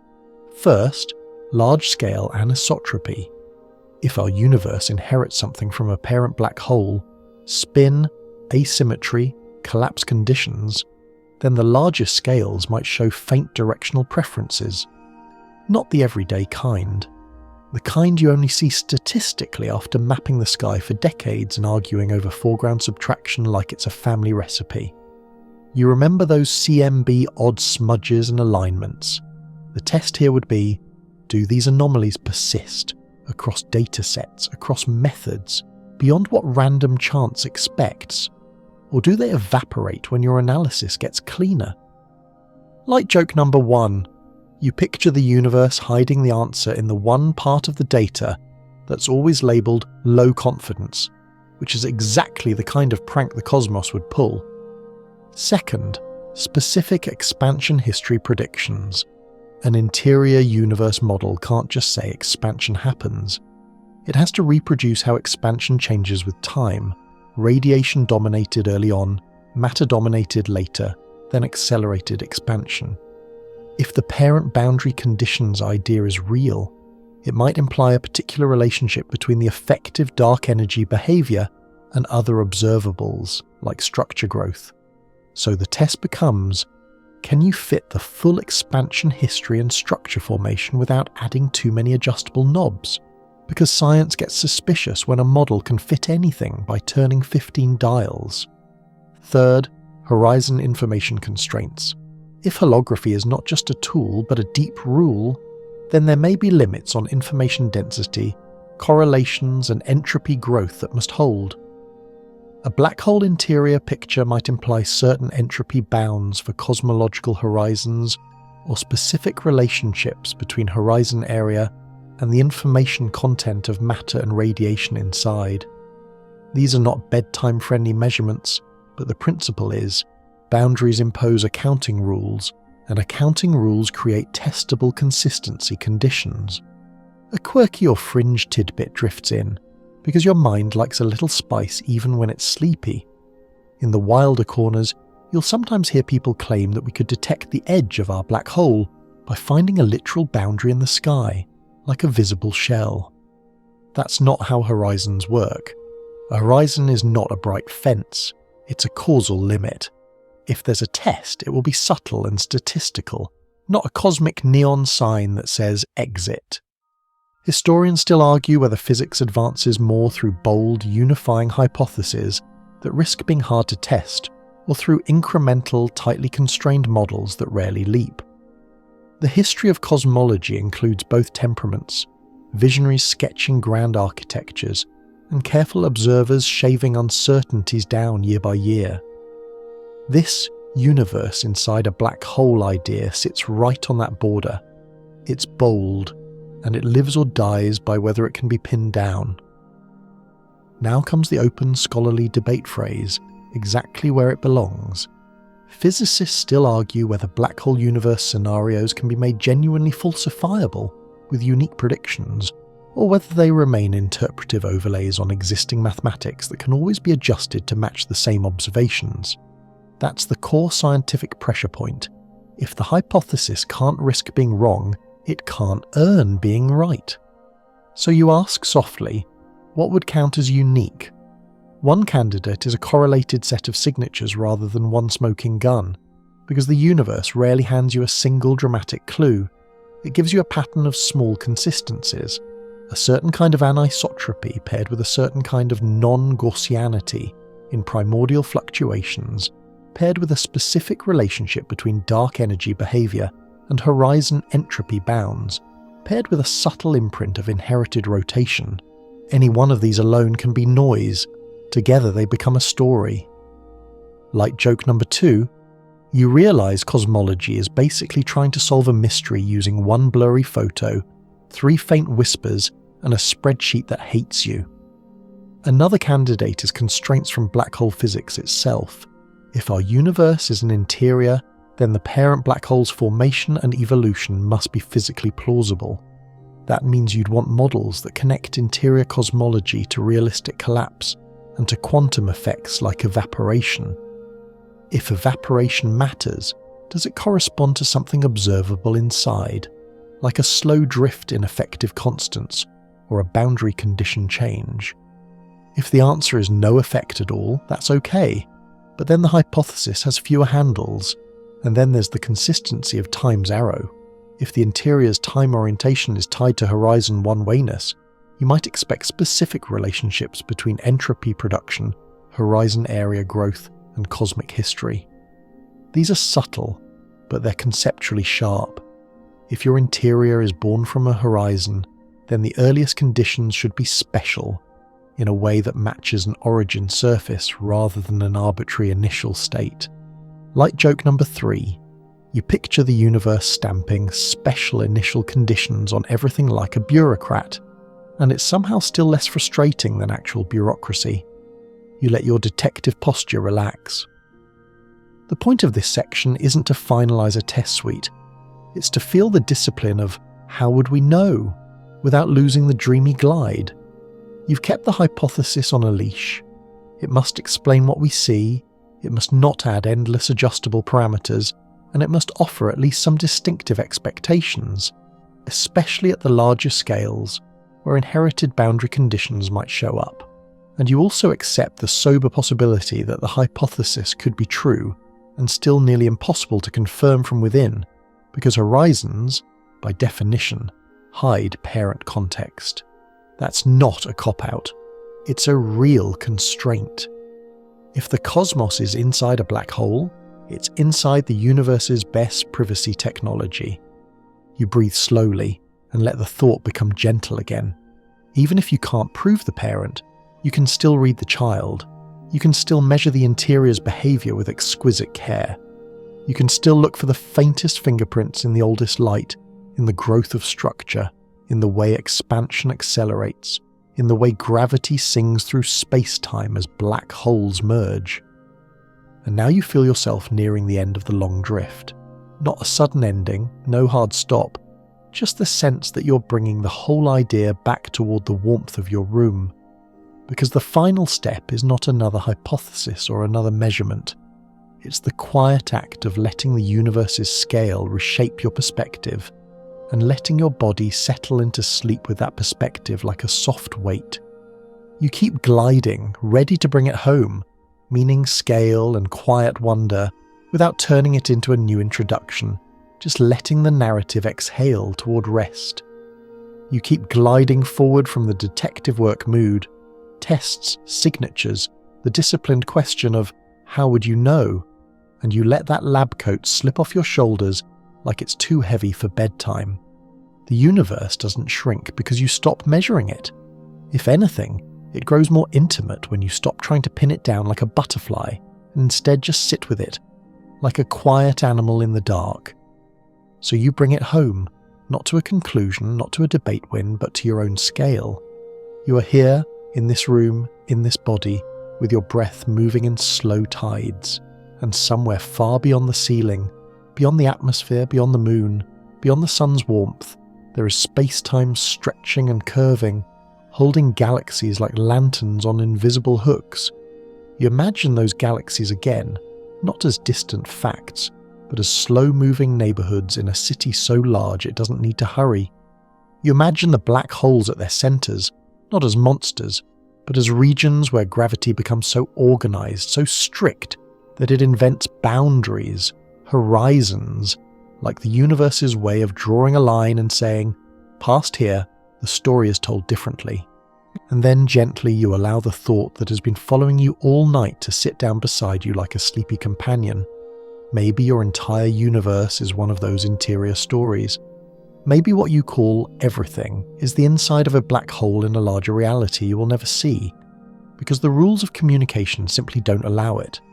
Not because you failed, not because you didn't build a big enough telescope, but because horizons are designed, by geometry itself, to keep certain chapters private. That idea, strangely, doesn't have to be frightening. If anything, it can feel like being wrapped, like living inside a self-contained pocket of consistency, where physics stays reliable enough to make stars, chemistry, and eventually bedsheets. If there is a parent universe, it doesn't loom over you like a threat. It would be more like the ocean outside a sealed submarine, immense, real, and mostly irrelevant to your day-to-day safety as long as the hull is doing its job. Light joke number 1, you realise your universe might have the ultimate do not disturb sign. And honestly, given the way humans behave in comment sections, that's probably for the best. You let your mind replay the night's thread in a slow, sleepy montage. No new introductions, just gentle callbacks. Remember the starless ceiling that felt curved, like reality was a bowl. Remember how falling can feel like floating, and how horizons can be crossed without a dramatic sound effect. Remember light stretching into redshift lullabies, like photons yawning their way across geometry. Remember how expansion can happen everywhere so it feels like nowhere, and how a beginning might be a transition rather than an absolute first moment. And yes, remember that pasta-themed spaghettification joke you politely pretended not to enjoy. The universe really did choose spaghetti as a word for tidal stretching, and that alone suggests reality has a sense of humour, or at least a very odd culinary phase. A mainstream historical fact settles in here, anchoring you again. In 2019, the Event Horizon Telescope collaboration releases the first image of a black hole's shadow, evidence, at last, that these horizons aren't only in equations but in the sky, shaping light in measurable ways. It's a moment that makes the whole "inside a black hole" thought feel less like a bedtime ghost story, and more like a legitimate, if speculative, question sitting near the edge of serious physics. Now, you take a softer step. If black holes are real, and if horizons are real, and if horizons behave like information boundaries, then the idea that an interior could be vast is no longer absurd on its face. The inside doesn't have to be small, it doesn't have to be cramped. Geometry decides what size means. And if holographic hints are right, if boundaries do the accounting, then inside might even be an emergent word, like shoreline, describing a relationship between regions rather than a fundamental thing. A quirky or fringe tidbit drifts in, because you promised your brain one last odd snack. There are people who enjoy turning the black hole universe idea into a kind of cosmic folklore, claiming our night sky is literally the inside surface of a horizon, or that déjà vu is boundary memory, or that the universe has a hidden exit. It's charming in the way campfire stories are charming. But you keep your gentle sarcasm intact. If déjà vu is the event horizon calling you, then my toaster has also been communicating with me, and it mostly just says, burnt. Like joke number 2, you decide your toaster would still be easier to understand than quantum gravity. You let the folklore float away, and you keep the thing that's actually useful: perspective. Whether or not the hypothesis is true, it offers a calming reframing. It reminds you that the universe might have layers of description, outside stories and inside stories, and you live in one of them, doing your best with the information that can reach you. That's not a tragedy. That's simply the condition of being an observer. Historians still argue whether the most important revolutions in physics come from new observations, or from new ways of interpreting old equations. Some argue that data drives everything. Others argue that interpretation, the courage to read the math differently, creates the next era of questions. The black hole universe hypothesis is, in part, an interpretive leap. It asks you to look at known structures, horizons, interiors, expansion, and wonder if they fit together in a more generational way than we usually assume. And now the open scholarly debate phrase arrives one last time, whispered so it doesn't disturb the quiet you've built. Physicists still argue whether the universe inside a black hole idea is a deep physical reality with testable consequences, or an evocative mapping that helps intuition without being uniquely true. That uncertainty doesn't break the wonder, it protects it. It keeps you from turning a hypothesis into a religion. It keeps your mind curious and your body calm. Like joke number 3, you realise the healthiest relationship you can have with cosmology is, it's complicated, and you're honestly proud of yourself for not trying to define the universe on a Tuesday night. So you settle back into something simpler than theory: scale. You're small, but not meaningless.